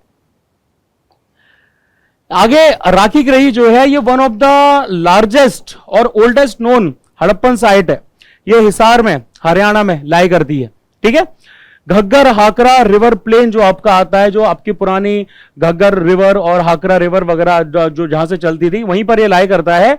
आपकी देखो हड़प्पन इंडस वैली सिविलाइजेशन में 3 लेयर्स आती हैं, अर्ली, मैच्योर और लेट फेज। अर्ली आपका 100-200 टाइम पीरियड, 500-600 ये, और 100-200 आपका ये भी। ये तीनों आपको राखी ग्रही में देखने को मिलती है, ठीक है। और ये एकमात्र ऐसी साइट है जहां पर आपका डीएनए एविडेंस हड़प्पन एरा के मिले हैं। बाकी की साइट्स के बारे में आप जानते ही हो भैया, हड़प्पा है, मोहनजोदड़ो है, धोलावीरा है, लोथाल है, कालीबंगल है, और भी बहुत सारी साइट्स हैं जिनके बारे में ऑलरेडी हमने हिस्ट्री में पढ़ा है। आगे हम बात करेंगे नैनो बबल टेक्नोलॉजी के बारे में। तो union minister of state for environment ने नैनो बबल टेक्नोलॉजी को क्लीनिंग और प्यूरिफाइंग वाटर के लिए आपका लॉन्च किया है national geological park new Delhi.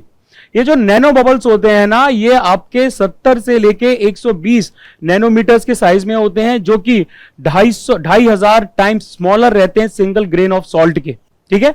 Course bubble, ultrafine bubble, micro bubble, इन सबके साइजेस यहां पर दे रखे हैं। मतलब एक सिंगल ग्रेन ऑफ सॉल्ट से भी 2,500 गुना छोटा, बहुत बड़ी चीज है भाई।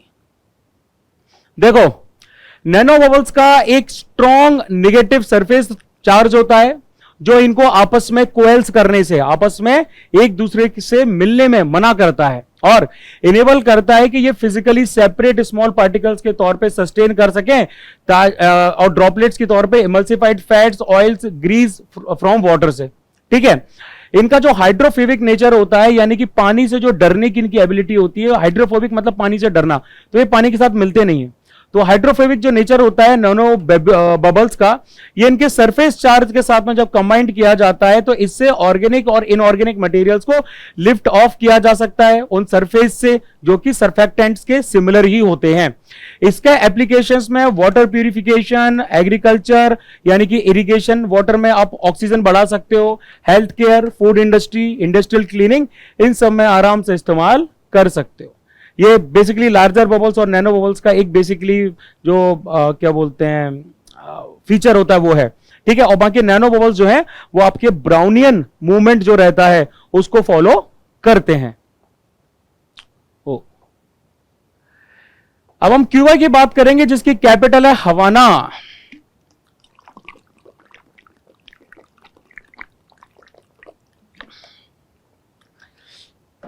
इंडिया ने ह्यूमैनिटेरियन असिस्टेंस क्यूबा को भेजी है। यहां पर हरिकेन राफेल आया था उसके बाद। क्यूबा लार्जेस्ट आइलैंड कंट्री है जो कि कैरेबियन सी के पास में पड़ती है, ठीक है, जो कि ग्रेटर एंटिलीज का पार्ट है वेस्ट इंडीज में। वेस्ट इंडीज और यहां कैरेबियन में 2 पार्ट हैं, ग्रेटर एंटिलीज कंट्रीज और लेसर एंटिलीज कंट्रीज। बहुत सारे ग्रुप्स ऑफ कंट्रीज हैं। इसके नेबरिंग अगर हम कंट्रीज में देखें, अभी हम थोड़ी देर पहले गल्फ ऑफ मैक्सिको की बात तो कर ही रहे थे, तो यहां पर नॉर्थ में आ जाता है यूनाइटेड स्टेट्स, नॉर्थ और नॉर्थ ईस्ट में। बहामास जो है ये इसके जस्ट नॉर्थ में लाई करता है, मैक्सिको इसके वेस्ट में लाई करता है। ये सब कंट्रीज उसके पास आती हैं। साउथ की तरफ देखोगे तो यहां पर हैती, डोमिनिकन रिपब्लिक, और नीचे की तरफ यहां पर जमैका आ जाता है। और ये पूरा कैरेबियन सी है। ऊपर की तरफ बहामास को क्रॉस करके अटलांटिक ओशन आ जाता है, ठीक है। प्लस मेजर रिवर्स है काउटो, और हाईएस्ट पॉइंट है यहां का। अब जो हमारा नेक्स्ट करंट अफेयर्स आ रहा है वो ये है कि इंडिया ने UN committee of experts on big data को ज्वाइन किया है डेटा साइंस के लिए फॉर ऑफिशियल स्टैटिस्टिक्स। इसको यूएनसीईबीडी कहा जाता है। सबसे पहले ये समझेंगे कि बिग डेटा क्या होता है। बहुत बार आपने ये टर्मिनोलॉजी यूट्यूब वगैरह पे बाकी जगह पर सुनी होगी, है ना। तो देखो, डेटा जिसका स्केल, जिसकी डाइवर्सिटी और कॉम्प्लेक्सिटी इतना बड़ा होता है, इतना ज्यादा डाइवर्स होता है, इतना कॉम्प्लेक्स होता है कि आपको नया आर्किटेक्चर, टेक्निक, एल्गोरिदम और एनालिटिक्स चाहिए होता है उसको मैनेज करने के लिए, उसमें से वैल्यू निकालने के लिए, और हिडन नॉलेज जो उसके अंदर में छुपी हुई रहती है ना। इसमें हमारा स्ट्रक्चर्ड डेटा आ जाता है, इसमें इन्वेंट्री डेटाबेस, फाइनेंशियल ट्रांजैक्शंस की लिस्ट, अनस्ट्रक्चर्ड डेटा यानी कि सोशल पोस्ट और वीडियोस आते हैं, मिक्स्ड डेटा सेट्स आते हैं जिससे आप लार्ज लैंग्वेज मॉडल्स जो एआई के लिए रहते हैं लाइक चैट जीपीटी, डीप सेक वगैरह, इन सबको ट्रेन करते हैं। इसके कैरेक्टरिस्टिक्स में आता है वॉल्यूम, वेराइटी, वेलोसिटी यानी कि बहुत तेजी से चेंज होता है, वेरासिटी यानी कि अनसर्टेनिटी इसके अंदर में रहती है, ठीक है। ये कुछ मेजर इनिशिएटिव्स हैं बिग डेटा के इंडिया में। बिग डेटा इनिशिएटिव बीडीआई आता है department of science and technology के अंडर में, है ना। और उसके बाद national data and analytics platform NDAP जो कि नीति आयोग का फ्लैगशिप प्रोग्राम है। उसके साथ साथ आपका फ्यूचर स्किल्स प्राइम आ जाता है, जिसमें आईटी मैन पावर को रीस्किलिंग के लिए ट्रेन किया जा रहा है। ये कुछ 6 V's आते हैं आपके बिग डेटा के। वॉल्यूम, कितना भैया आपका डेटा लिया जा रहा है। वैरायटी, कितनी वैरायटी से। वेलोसिटी, किस स्पीड से जनरेट हो रहा है। वेरासिटी, मतलब इसको कितना आप ट्रस्ट कर सकते हो। वैल्यू, उस डेटा की वैल्यू क्या है जिसको कलेक्ट कर रहे हो। वेरिएबिलिटी आ जाता है कि भैया ये डेटा किस तरीके से यूज और किस तरीके से इसको फॉर्मेट फर्दर किया जा सकता है।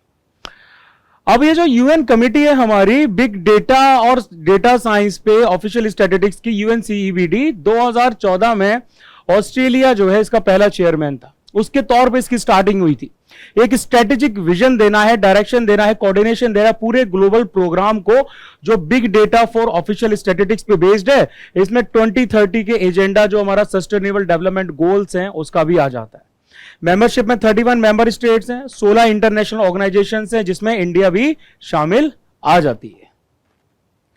अब आगे बात करेंगे, right to access justice absolute नहीं है। सुप्रीम कोर्ट ने कहा है कि राइट टू जस्टिस जो है, एक्सेस करना न्याय का, ये एब्सोल्यूट नहीं है कि भैया सबको मिलेगा ही मिलेगा। क्यों?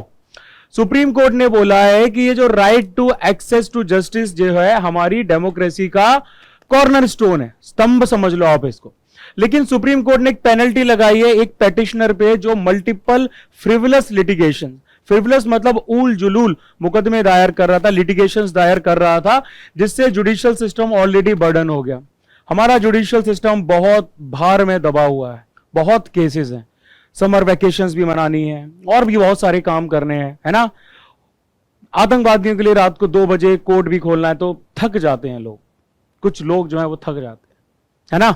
आम लोगों के लिए इतना स्पीडी जस्टिस कहां मिल पाता है। आम लोगों को तो महंगे वकील नहीं है, अपॉइंटमेंट नहीं मिल पाते, मनपसंद जजेस का जो है वो आपको नहीं मिल पाता, तो भाई कैसे होगा। तो फ्रिवलस लिटिगेशन मतलब कि लॉ सूट जिनमें कोई आर्ग्यूबल बेसिस नहीं होता, ठीक है, लॉ के हिसाब से देखा जाए उनमें कुछ डिबेट करने लायक नहीं होता, जो आउटराइट आपके रिजेक्ट किए जा सकते हैं। इसमें जो फैक्ट और जो लॉस वगैरह होते हैं वो लोगों को हरेस करने के लिए, शोषण करने के लिए कि भैया हम तुम्हें परेशान करने के लिए मुकदमा दायर कर रहे हैं, या फिर जुडिशियल प्रोसेस को डिले करने के लिए। जैसे वक्त आपका बिल पूरा पास हो गया, संसद ने कर दिया, लेकिन डाल दी भैया बहुत सारी पेटिशंस कि चलो आप इनके साथ डील करो। ये इशू एपेक्स कोर्ट ने पहले लिया था जब आपका Subrata Roy Sahara versus union of India का केस आया था, Daleep Singh versus state of Uttar Pradesh और अदर्स का केस आया था 2010 में, और K C Thakaran versus state bank of India others 2023 का केस आया था। अब बेसिकली देखा जाए, इसकी मैं मीनिंग प्रॉपर्ली एक्सप्रेस करूं तो ये बेसिक प्रिंसिपल होता है रूल ऑफ लॉ का, ठीक है। यानी कि ये जो राइट टू एक्सेस जस्टिस है, इसका मतलब है ability of people to seek and obtain a remedy, लोगों की वो एबिलिटी जिसके थ्रू वो क्या करते हैं, अपने मुद्दों को सुलझाने की कोशिश करते हैं कोर्ट के थ्रू। उनको एक रेमेडी चाहिए, एक फॉर्मल या इनफॉर्मल इंस्टीट्यूशन से जस्टिस के लिए, जो कि हमारे यहाँ सुप्रीम कोर्ट और हाई कोर्ट है। उनके ग्रीवेंसेस के लिए उनको न्याय चाहिए फॉर्मल या इनफॉर्मल इंस्टीट्यूशन से जस्टिस के लिए, ये राइट टू एक्सेस जस्टिस है। तो सुप्रीम कोर्ट ने अनीता कुशवाहा वर्सेस पुष्पक सुदान 2016 का केस, इसमें बोला था राइट टू एक्सेस जस्टिस आपका फंडामेंटल राइट है, आर्टिकल 14 राइट टू इक्वलिटी और article 21 right to life and personal liberty के अंदर। क्वेश्चन कभी भी पूछा जा सकता है, जैसे आपका इस बार राइट टू एजुकेशन है ना, ये सब पूछा गया था, तो वैसे ये क्वेश्चन भी कभी भी पूछा जा सकता है। अब बाकी के प्रोविजंस क्या है राइट टू जस्टिस से रिलेटेड, तो प्रियम्बल हमारा जो है ना, वो आपका सोशल, इकोनॉमिक और पॉलिटिकल जस्टिस की बात करता है, सामाजिक, आर्थिक और उसके साथ साथ राजनीतिक। डीपीएसपी यानी कि directive principle of state policy article 39A के अंडर में right to free legal aid, कानूनी सहायता फ्री तौर पे उपलब्ध कराते हैं। यह क्वेश्चन भी सीडीएस में पूछा जा चुका है 2024 में, सीएपीएफ में भी। Article 32 right to constitutional remedies और article 226 power of high court to issue writ जारी करने की पावर, है ना। पब्लिक इंटरेस्ट लिटिगेशन यानी कि पीआईएल, इसमें आपका लोकस स्टैंडी को लिबरलाइज कर दिया गया है। नॉर्मली होता क्या है कि जो इंसान एग्रीव्ड होता है, जिसके ऊपर कुछ बीती होती है, वही इंसान आपको कोर्ट केस दायर करता है, लेकिन पीआईएल में क्या कर दिया गया कि लोकस स्टैंडी, मतलब कि यहां पर आपका जो एग्रीव्ड पर्सन नहीं है वो भी दूसरों के अधिकार के लिए केस दायर कर सकता है ना। पब्लिक स्पिरिटेड पर्संस या ऑर्गेनाइजेशंस दूसरों के अधिकारों के लिए लड़ सकती हैं, पीआईएल दाखिल कर सकती हैं। उसके बाद एडीआर मैकेनिज्म आ जाता है हमारा, अल्टरनेटिव डिस्प्यूट रिड्रेसल मैकेनिज्म, यानी कि कोर्ट के अलावा जो दूसरे तरीके होते हैं जिससे लोगों को आपका ये समस्याओं को समाधान करवाया जाता है ना। तो लेसर फॉर्मेलिटी, लोअर कोर्ट, लोक अदालत और ये सब चीजें उसी के अंडर आ जाती है। अब हम बात करेंगे यूट्रिकुलेरिया की, जिसको कहा जाता है ब्लैडर वॉर्ट्स।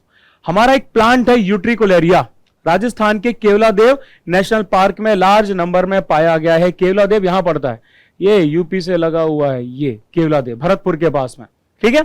अब ये जो है आपके ब्लैडर वॉर्ट जो है ये रेयर और यूनिक कार्निवोरस प्लांट है, कार्निवोरस, मांस खाते हैं, ठीक है।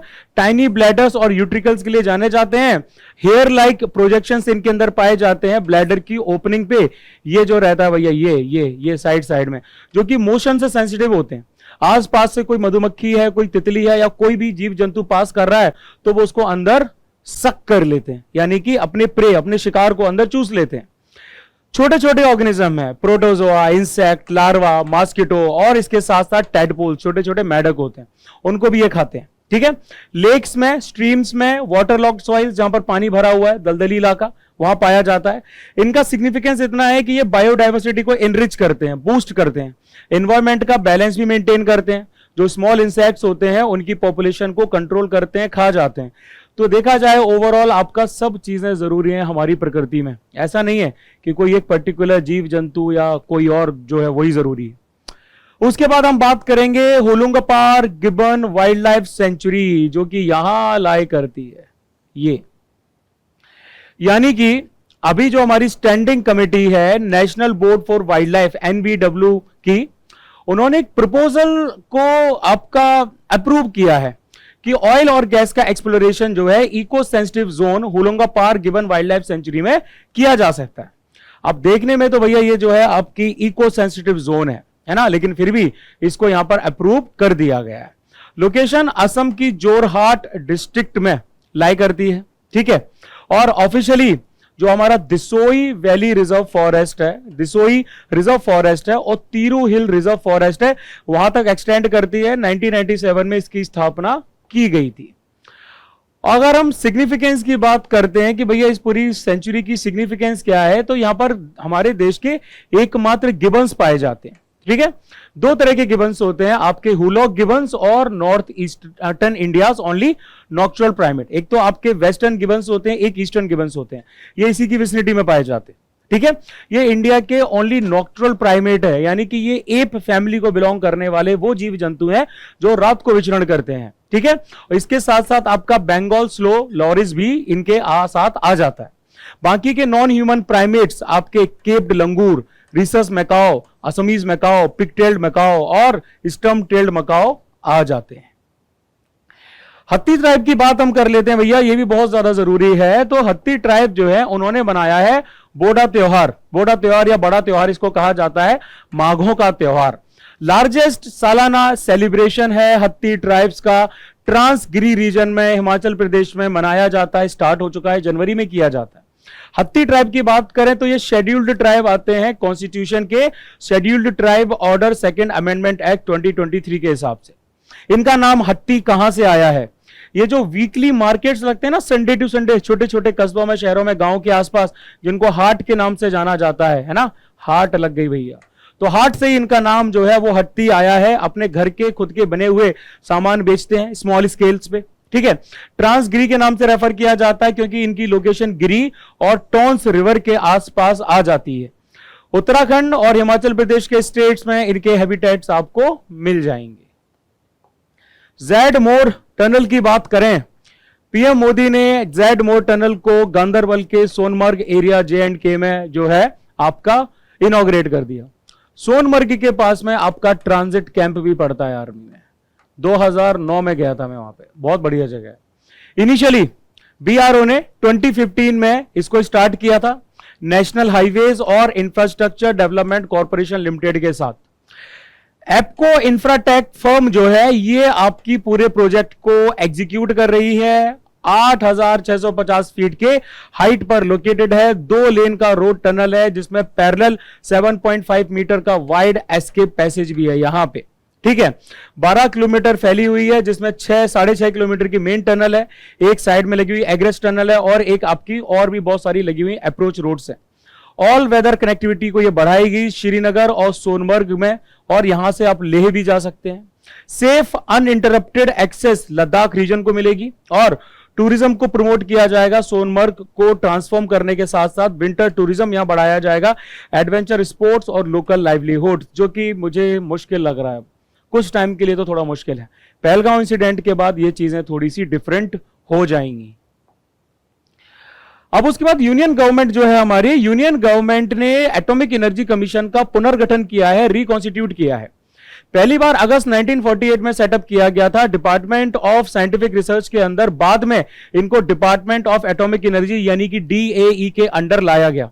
मैंडेट रहता है इनका कि जो भी अलग अलग तौर तरीके चाहिए होते हैं जिससे एटॉमिक एनर्जी प्रोग्राम्स को हमारे देश में बढ़ाया जा सके और इससे रिलेटेड जो भी पॉलिसीज होती हैं उनको फॉर्मुलेट किया जा सके, एनहेंस किया जा सके एक इफेक्टिव तरीके से, ये भैया इनका मैंडेट है, मतलब ये काम इनको करना होता है। आगे आ जाते हैं रशिया की तरफ। रशिया ने एक इमरजेंसी टास्क फोर्स बनाई है कर्च स्ट्रेट ऑयल स्पिल को लेके। कर्च स्ट्रेट जो है ना, यहां पर आपका तेल फैल गया है, ठीक है, जहाज वगैरह पलट गया है तो तेल फैल गया है। इसकी बात करें तो कर्च स्ट्रेट आपकी सी ऑफ एजोव, जो रशिया यूक्रेन के इनलैंड की तरफ एक सी है, और उसके नीचे जो आपका ब्लैक सी है, इसको आपस में कनेक्ट करते हैं, ये कुछ यहां लाई करता है, ठीक है। रशिया ऑक्यूपाइड क्रीमियन पेनिनसुला को क्रासनडोर रीजन से अलग करता है। ये भैया आपका क्रासनडोर इलाका है और ये क्रीमिया है जिस पे रशिया ने कब्जा किया हुआ है। आप सबको पता है स्ट्रेट का मतलब क्या होता है। स्ट्रेट का मतलब ये होता है कि भैया यहां पर एक बड़ी सी लैंड बॉडी है, ये है ना, ये हमारी दूसरी लैंड बॉडी है, इनके बीच में ये छोटा सा ये जो रास्ता पानी वाला निकल रहा है इसको स्ट्रेट कहा जाता है, ठीक है। ये एक इंपॉर्टेंट ग्लोबल शिपिंग रूट के तौर पे रिकॉग्नाइज किया जाता है। बहुत बड़ा ह्यूज वॉल्यूम ऑफ ट्रेड जो है वो यहां से किया जाता है। थोड़ी देर पहले हम लॉस एंजल्स की कैलिफोर्निया की फायर्स की बात कर रहे थे, सेंटा एना विंड्स की बात की थी। उसी में लॉस एंजल्स की अथॉरिटीज ने पिंक फायर रिटार्डेंट, जिसको फॉस चेक कहा जाता है, उसको यूज करना स्टार्ट किया है वाइल्ड फायर्स के साथ डील करने के लिए। यानी कि ये एक तरह का फायर रिटार्डेंट होता है, फायर को रोकने का काम करता है, जिसमें मिक्स ऑफ केमिकल्स पाया जाता है, जिससे आप फायर्स के फैलाव को, आग के फैलाव को क्या करते हैं, स्लो डाउन करते हैं, थोड़ा सा कमजोर करते हैं। अब ये जो फॉस्चैक होता है इसमें अमोनियम फॉस्फेट बेस्ड स्लरी, जो गाढ़ा गाढ़ा पदार्थ होता है, वो पाया जाता है। टिपिकली सॉल्ट का बना रहता है, जैसे अमोनियम पॉलीफॉस्फेट, जो कि इजीली एवोपरेट नहीं होता है वाटर से, और आप वाटर के कंपैरिजन में और ज्यादा टाइम तक रहता है। फॉर एग्जांपल अगर यहां पर आंख की लपटें हैं तो ये इसके ऊपर क्या कर जाएगा, उसके ऊपर ऐसे सरफेस को कवर कर लेगा, यानी कि ऑक्सीजन की सप्लाई को कट ऑफ कर देगा। जबकि जो वाटर होता है भैया, वाटर अगर आप ऊपर से छिड़केंगे तो वो बहुत तेजी से वाष्पीकृत हो जाता है, एवोपरेट हो जाता है, प्लस उसके अंदर ऑक्सीजन रहता ही है, तो उतना इफेक्टिवली डील नहीं करता है फायर के साथ। ये पिंक होता है ताकि ये फायर फाइटर्स को मोस्ट इजीली विजिबल हो सके लैंडस्केप के अगेंस्ट में। और प्लेन से जब आप फायर रिटार्डेंट को स्प्रे करते हो तो इनफेक्टिव रहता है, एक्सपेंसिव रहता है, और इसके साथ साथ आपका रिवर्स और स्ट्रीम्स के लिए पॉल्यूशन का एक बहुत बड़ा मेजर सोर्स भी रहता है। महाकुंभ की बात करेंगे, पूर्ण कुंभ की बात करेंगे। 2025 प्रयागराज उत्तर प्रदेश में जो है वो कंडक्ट किया गया। वर्ल्ड की लार्जेस्ट पब्लिक गैदरिंग है, सबसे शांतिपूर्व गैदरिंग है, जिसमें हर कोई हर जगह से इनवाइटेड था। रिलीजियस पिलग्रिमेज यानी कि एक धार्मिक तीर्थ यात्रा जो आपका 12 साल में 4 बार मनाई जाती है। कुंभ मनाया जाता है 12 साल में 4 बार, यानी कि देखो साइट हमारी जो है वो रोटेट करती रहती है 4 तीर्थ स्थलों के बीच में। ये जो आपका हरिद्वार का इलाका है, हरिद्वार उत्तराखंड, यहां गंगा रिवर पर इससे पहले 2021 में किया गया था। उज्जैन यानी कि मध्य प्रदेश, यहां पर शिप्रा रिवर पे किया जाता है। नासिक महाराष्ट्र जो है, यहां पर गोदावरी रिवर, त्र्यंबकेश्वर वगैरह भी यहीं पर स्थित है, त्र्यंबक हिल्स में। और उसके साथ साथ प्रयागराज तो आप सबको पता ही है, जो कि आपका गंगा, यमुना और मिथिकल इनविजिबल सरस्वती यानी कि सरस्वती मां जो अब दिखाई नहीं देती हैं, उनके एक साथ मिलन का जो है वो जगह है ना। ये सब के सब आपके अर्ध कुंभ होते हैं, इन सबको मिला के एक पूर्ण कुंभ बनता है। और महाकुंभ जो है वो आपके 12 कुंभ के बाद आता है, यानी कि 144 साल बाद। ठीक है। इसको intangible cultural heritage under UNESCO के तौर पे 2017 में लिस्ट किया गया है। इंटेंजिबल का मतलब होता है जिसको आप फील कर सकते हैं, जिसको आप टच नहीं कर सकते, ठीक है। चाइनीज ट्रेवलर वेनसांग ने, जिसने इंडिया को 7th सेंचुरी बीसी में विजिट किया था राजा हर्षवर्धन के रेन के दौरान, उसने कुंभ मेला को अपनी डायरी में मेंशन किया है। आदिगुरु शंकराचार्य जो है, उन्होंने कुंभ मेला को 9th सेंचुरी के आसपास फाइनल शेप दिया है। अंगोला की बात करते हैं, जिसकी कैपिटल है लुआंडा। 18 लोगों की मृत्यु हो गई है कोलेरा के फैलने की वजह से अंगोला में। यह आ जाता है आपका साउथ वेस्टर्न अफ्रीका में। नेबरिंग कंट्रीज में है आपका Republic of the Congo, democratic Republic of the Congo. ये इसके नॉर्थ की तरफ और नॉर्थ वेस्ट की तरफ आ जाती है। ये मतलब एग्जैक्टली से लगी नहीं है रिपब्लिक ऑफ कॉन्गो, लेकिन थोड़ा नॉर्थ की विसिनिटी में आ जाती है अगर आप DRC को क्रॉस करते हैं तो, ठीक है। उसके बाद में आपका जाम्बिया आ जाता है जो इनके ईस्ट की तरफ है, साउथ ईस्ट की तरफ है। नाम्बिबिया आ जाता है इनके साउथ की तरफ है। और नाम्बिबिया भैया ये ऐसे छोटी छोटी बाउंड्रीज निकली हुई है, डायरेक्टली जिम्बाब्वे और बोत्सवाना से कनेक्ट नहीं करते। इनका ये जो कोस्ट लाइन है, ये कोस्ट लाइन इनका लगा हुआ है अटलांटिक ओशन से। मेजर रिवर्स आते हैं क्वांगो और क्वांजा, हाईएस्ट पीक है माउंट मोको। आगे बात करेंगे कि भैया यूनियन मिनिस्टर जो है कॉमर्स और इंडस्ट्री के, उन्होंने नेशनल टर्मरिक बोर्ड जो है उसको लॉन्च किया है, राष्ट्रीय हल्दी बोर्ड, जो हल्दी के लिए है। अक्टूबर 2023 में यूनियन गवर्नमेंट ने ऑफिशियली नोटिफिकेशन दिया था कि नेशनल टर्मरिक बोर्ड का गठन किया जाएगा। निजामाबाद तेलंगाना आपका मेजर टर्मरिक प्रोड्यूसिंग रीजन है, यहां पर हल्दी का बहुत प्रोडक्शन होता है ना।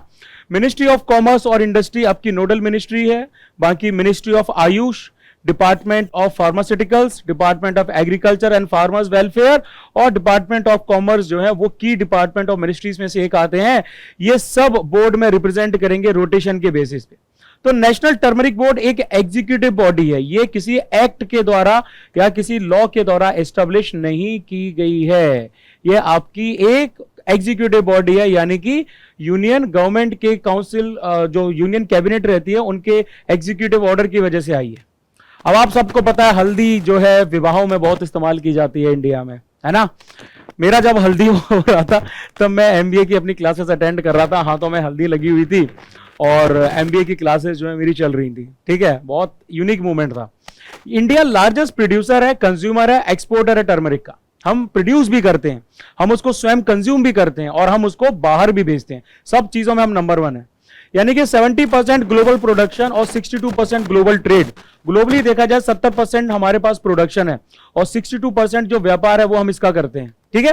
2023-24 में हमने 3 लाख हेक्टेयर में हल्दी का जो टर्मरिक है उसका कल्टीवेशन किया था। 10 लाख टन जो टर्मरिक है वो हमने प्रोड्यूस किया था। लार्जेस्ट प्रोड्यूसिंग स्टेट्स में महाराष्ट्र, तेलंगाना, कर्नाटक और तमिलनाडु आते हैं, ठीक है। 30 वैरायटी से ज्यादा हल्दी आपकी उगाई जाती है इंडिया में और 20 स्टेट्स में इसका कल्टीवेशन होता है। अगर हम मेजर वैरायटीज की बात करें जिनको ज्योग्राफिकल इंडिकेशन टैग्स मिल चुके हैं, इसमें इरोड की टर्मरिक आ जाती है जो कि तमिलनाडु को बिलोंग करती है। मेघालय की लाकाडोंग टर्मरिक है जो कि हाई कर्कुमिन कंटेंट के लिए जानी जाती है, तीखेपन के लिए जानी जाती है। और कंधमाल हल्दी जो है उड़ीसा की है, ठीक है। कच्ची हल्दी की सब्जी भी बनाई जाती है, बहुत बढ़िया है, राजस्थान में बनती है। जब मैं जोधपुर गया था तो वहां पर अपने सीनियर की जो मदर हैं उनसे मैंने सीखा था कि कैसे हल्दी बनाई जाती है। फिर घर आके वाइफ को बताया तो उसने भी बनाई एंड खाने के बाद जो हाथ पीले हो जाते हैं वो बहुत बढ़िया लगता है। सर्दियों में खाना बहुत बढ़िया बनती है। टर्मरिक यानी कि करकुमा लौंगा, इसको गोल्डन स्पाइस भी कहा जाता है। ये भैया आपकी पेरेनियल क्रॉप है, साल के 12 महीने उगती है और उसके साथ साथ इसको राइजोमोटस हर्बेशियस प्लांट भी कहा जाता है। राइजोम क्या होता है? राइजोम एक हॉरिजॉन्टल अंडरग्राउंड स्टेम होती है जो कि आपकी शूट और आपकी रूट दोनों प्रोड्यूस करती है। इसमें से ब्रांचेस भी निकलती हैं फर्दर और इसके साथ साथ आपकी रूट भी निकलती है, ठीक है। तो ये जो आपकी गिंगर है यानी कि अदरक है और उसके साथ साथ आपकी हल्दी है, ये इस तरह की इनको गांठ कहा जाता है। तो ये सब आपकी क्या है, आ जाती हैं राइजोमोटस हर्बेशियस प्लांट में, जो कि इंडियन सबकॉन्टिनेंट की नेटिव है और साउथ ईस्ट एशिया में भी पाई जाती है। इसका बेसिकली आपका टर्मरिक का सिग्निफिकेंस क्या है ना। वो पहले यार डीडी नेशनल पे वो गाना आता था, सिर्फ हल्दी के उपटन से मेरा बदन, ठीक है। तो वो बहुत वीको टर्मरिक का, तो ये एंटी इंफ्लेमेटरी है। घाव वगैरह हो जाते हैं तो हल्दी का पेस्ट लगा लो, बहुत सही रहता है। एंटीऑक्सीडेंट है, डिटॉक्सिफाइंग प्रॉपर्टीज हैं। हल्दी वाला दूध जो है वो पिलाया जाता है नॉर्मली लोगों को, उनके वुंड्स को ठीक करने के लिए, उनको ज्यादा पावर देने के लिए, है ना। ये लीवर को डैमेज से बचाती है, डिटॉक्सिफिकेशन वगैरह करती है। क्लाइमेटिक कंडीशन की बात करें तो टर्मरिक आपकी ट्रॉपिकल और सब ट्रॉपिकल क्लाइमेट्स में पाई जाती है। कुछ पर्टिकुलर कंडीशंस भी हैं। 20 से लेकर 30 डिग्री का टेम्परेचर होना चाहिए। 1500 से 2500 mm के बीच में आपकी रेनफॉल होनी चाहिए, यानी कि 150 to 250 centimetre. Soil well drained fertile soil, जिसमें ऑर्गेनिक मैटर ज्यादा होना चाहिए, ह्यूमस कंटेंट ज्यादा होना चाहिए, और ये आपके 1500 मीटर और उससे ऊपर के सी लेवल पे बहुत अच्छे तरीके से उग जाती है। अब उसके बाद आ जाते हैं हम लोग कि सेंटर ने ऑपरेशनल गाइडलाइंस दी हैं, अलग अलग कंपोनेंट्स पीएम सूर्य घर मुफ्त बिजली योजना के अंदर किस प्रकार से लागू किए जाएंगे। Ministry of new and renewable energy, इन्होंने गाइडलाइंस दी है कि सेंट्रल फाइनेंशियल असिस्टेंस और पेमेंट सिक्योरिटी मैकेनिज्म जो हमारे पीएम सूर्य घर मुफ्त बिजली योजना के हैं, ये कैसे एक्ट करेंगे। यानी कि इन गाइडलाइंस की हम बात करें तो इसमें बोला गया है कि आरटीएस यानी कि रूफटॉप सोलर प्लांट को कंज्यूमर्स के लिए लगाने के मॉडल्स कौन कौन से हैं। सबसे पहला आता है renewable energy service company RESCO model. RTS plants को प्रिक्योर किया जाएगा, इंस्टॉल्ड किया जाएगा, मेंटेन्ड किया जाएगा रेस्को यानी कि एक प्राइवेट बॉडी के द्वारा, है ना। कंज्यूमर्स टैरिफ पे करेंगे अपने कंजप्शन के बेसिस पे। रेस्को क्या करेगी कि भैया आपका एक्सेस पावर जो है वो स्टेट की डिस्कॉम को दे देगी पावर परचेस एग्रीमेंट के अंडर में। यूटिलिटी लेड एग्रीगेशन मॉडल जो है यूएलए मॉडल, इसमें जो डिस्कॉम होती है, स्टेट गवर्नमेंट या स्टेट ओन्ड एंटिटीज होती हैं, वो सोलर प्रोजेक्ट्स को लगाएंगी हाउस होल्ड्स के बिहाफ पे। ये पूरा प्रोसेस है। अब सेंट्रल फाइनेंशियल असिस्टेंस यानी कि सीएफए का क्या प्रोसेस है, इसमें 1 करोड़ रेसिडेंशियल कंज्यूमर्स को रूफटॉप सोलर इंस्टॉलेशंस दिए जाएंगे। आरटीएस प्लांट आपका जो है ग्रिड कनेक्टेड होना चाहिए, टैगिंग उसकी होनी चाहिए एक रेसिडेंशियल पावर कनेक्शन के साथ, लोकल डिस्कॉम्स के साथ, यानी कि घर में बिजली का कनेक्शन होना जरूरी है, तभी आपका आरटीएस लगेगा। सोलर मॉड्यूल्स जो है वो डोमेस्टिकली मैन्युफैक्चर्ड होना चाहिए इंडिया में, और एग्जिस्टिंग आरटीएस आपका सीएफए के लिए एलिजिबल नहीं है। जिनके ऑलरेडी सोलर पैनल लग रखे हैं उनको एज सच कोई बेनिफिट नहीं मिलेगा। यूएलए मॉडल के लिए हाउस होल्ड्स में लिमिट लगा रखी है कि 3 किलोवाट तक का इंस्टॉलेशन ही आप लगा सकते हैं। इस पूरी योजना की बात करें, पीएम सूर्य घर मुफ्त बिजली योजना की बात करें, मिनिस्ट्री ऑफ न्यू और रिन्यूएबल एनर्जी नोडल मिनिस्ट्री है। ऑब्जेक्टिव है इनका कि सोलर रूफटॉप कैपेसिटी हमारे देश की बढ़ानी है। रेसिडेंशियल हाउसहोल्ड्स, घरेलू जो घर होते हैं, वहां पर उनकी खुद की इलेक्ट्रिसिटी जनरेट होनी चाहिए। 2026-2027 तक ड्यूरेशन है इसकी। National program implementation agency NPIA national level पे इसको इंप्लीमेंट करेगी, और स्टेट इंप्लीमेंटेशन एजेंसीज एसआईए इसको स्टेट लेवल पे करेंगी। ये सब्सिडीज का पूरा प्रोसेस है, इसमें कुछ समझाने वाला है सच नहीं है। आप लोगों की काम की इंफॉर्मेशन है तो देख लेना। अब उसके बाद आते हैं, इंडिया ने अभी तक का सबसे पावरफुल हाइड्रोजन ट्रेन इंजन जो है वो आपका बनाया है ना। इसका पहला जो ट्रायल रन है वो जिंद सोनीपत रूट पे हरियाणा में किया जाएगा। ये जो इंजन है इसको इंडियन रेलवेज ने खुद की इंडिजीनियस टेक्नोलॉजी को फॉलो करते हुए बनाया है। 1200 हॉर्स पावर की इसके अंदर कैपेसिटी है। अभी तक सिर्फ 4 ऐसी कंट्रीज हैं, जर्मनी, फ्रांस, स्वीडन और चाइना, वर्ल्ड में जिनके पास हाइड्रोजन पावर ट्रेन इंजन है, और ये आपके 500 से 600 से हॉर्स पावर के बीच में इसको ऑपरेट कर रहे हैं। हाइड्रोजन की बात करें कि फ्यूल के तौर पे हाइड्रोजन कितना एफिशिएंट है, क्या सीन है इसका, तो हाइड्रोजन एक क्लीन और वर्सेटाइल एनर्जी है, एनर्जी सोर्स है, जिसके अंदर यह पोटेंशियल है कि वो पूरे ट्रांसपोर्टेशन सिस्टम को डीकार्बोनाइज कर सके। ट्रांसपोर्टेशन इंडस्ट्री और पावर जनरेशन में से जो भी कार्बन का उत्सर्जन होता है, जो कार्बन आपका निकलता है, एमिशन होता है, उसको एकदम एलिमिनेट कर सके। इसमें मेजर आती है सबसे पहले ब्लू हाइड्रोजन। ब्लू हाइड्रोजन को नेचुरल गैस से आपका बनाया जाता है, एक प्रोसेस होता है, इसको कहा जाता है स्टीम मीथेन रिफॉर्मिंग। ठीक है, स्टीम रिफॉर्मिंग कार्बन कैप्चर के साथ की जाती है। जबकि अगर हम नेचुरल गैस की बात करें तो नेचुरल गैस में आपकी बहुत गर्म स्टीम होती है, एक कैटलिस्ट होता है, कार्बन डाइऑक्साइड भी बाय प्रोडक्ट के तौर पे वहां पे प्रोड्यूस हो जाती है। ग्रे हाइड्रोजन की बात करें तो इसमें भी आपका स्टीम रिफॉर्मिंग का प्रोसेस होता है, यानी कि नेचुरल गैस से निकाली जाती है स्टीम मीथेन रिफॉर्मिंग के प्रोसेस से। इसमें भी कार्बन डाइऑक्साइड यानी कि CO2 निकलता है, इसका सोर्स भी नेचुरल गैस ही है। ग्रीन हाइड्रोजन की अगर हम बात कर रहे हैं तो ये वाटर के इलेक्ट्रोलाइसिस से प्रोड्यूस की जाती है, जिसमें रिन्यूएबल एनर्जी सोर्सेज जैसे कि विंड और सोलर की पावरिंग रहती है। कोई हार्मफुल बाय प्रोडक्ट जो है यहां पर नहीं निकलते हैं। पिंक हाइड्रोजन आपका इलेक्ट्रोलाइसिस के द्वारा पावर की मतलब प्रोड्यूस होती है, न्यूक्लियर एनर्जीज को पावर करती है। ब्लैक हाइड्रोजन आपका गैसिफिकेशन का प्रोसेस रहता है, सोर्स इसमें कोल रहता है। टर्क्वाइज हाइड्रोजन में प्रोसेस पायरोलाइसिस का रहता है, source natural gas. Yellow hydrogen में प्रोसेस इलेक्ट्रोलाइसिस का, सोर्स होता है हमारा सोलर एनर्जी। सब तरह के हाइड्रोजन पढ़ा दिए हैं, कल को क्वेश्चन आए तो ये मत बोलना कि सर ये तो आपने जो है पढ़ाया ही नहीं। अब इंडिया ने 150th फाउंडेशन डे स्थापना दिवस मनाया है, इंडिया मेट्रोलॉजिकल डिपार्टमेंट IMD का। तो प्राइम मिनिस्टर ने इस ओकेजन को मार्क करने के लिए मिशन मौसम जो है उसको इनॉग्रेट किया है, जिसको कैबिनेट का अप्रूवल सितंबर 2024 में ऑलरेडी मिल चुका है। तो मिशन मौसम जो है ये आपका मल्टी फेसेड इनिशिएटिव रहेगा, जो कि इंडिया की वेदर और क्लाइमेट रिलेटेड साइंस, रिसर्च और सर्विसेज को बूस्ट करेगा। अब देखो ओवरव्यू में बताऊं आपको IMD की सर्विसेज के बारे में, चीजों के बारे में। इसको सबसे पहले 1875 में गठन किया गया था national meteorological service of India के तौर पे, ठीक है। अब इसकी ये जो मिनिस्ट्री है, ये मिनिस्ट्री ऑफ अर्थ साइंस के अंडर में वर्क करती है। हेडक्वार्टर न्यू दिल्ली में है, सबसे पहले देहरादून, फिर कोलकाता, ऐसी अलग अलग जगह शिफ्ट हुआ है, पुणे वगैरह में। 6 रीजनल मीटरोलॉजिकल सेंटर्स हैं, मुंबई, चेन्नई, न्यू दिल्ली, कलकत्ता, नागपुर और गुवाहाटी, जो देश के कोने कोने में स्थापित है।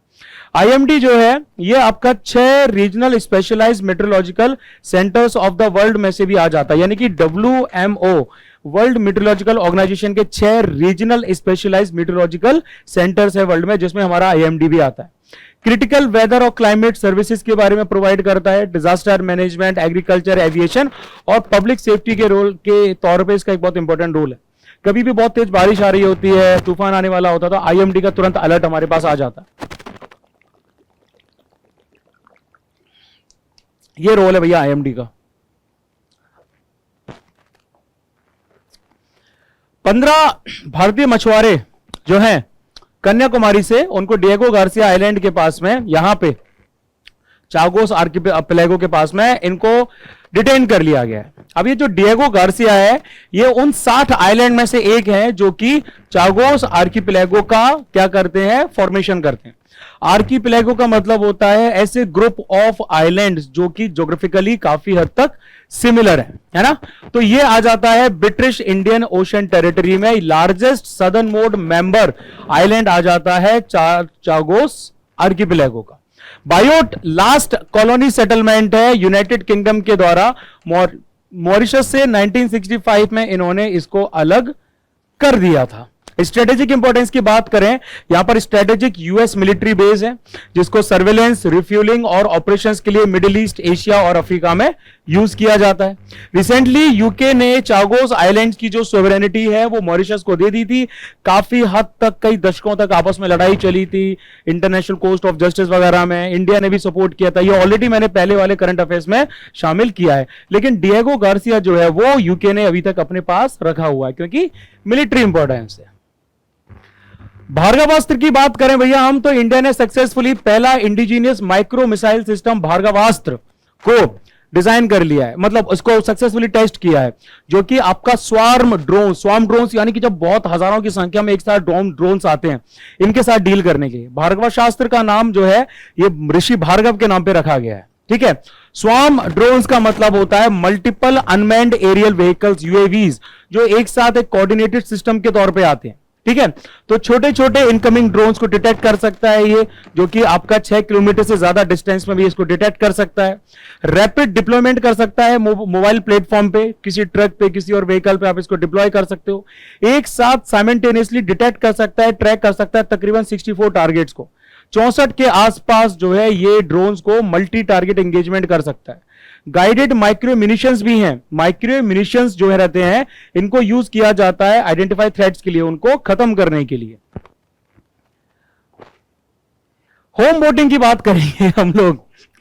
होम वोटिंग की बात बहुत इंटरेस्टिंग है। दिल्ली इलेक्शंस के कंटेक्स्ट में इसका यूज किया जा रहा है।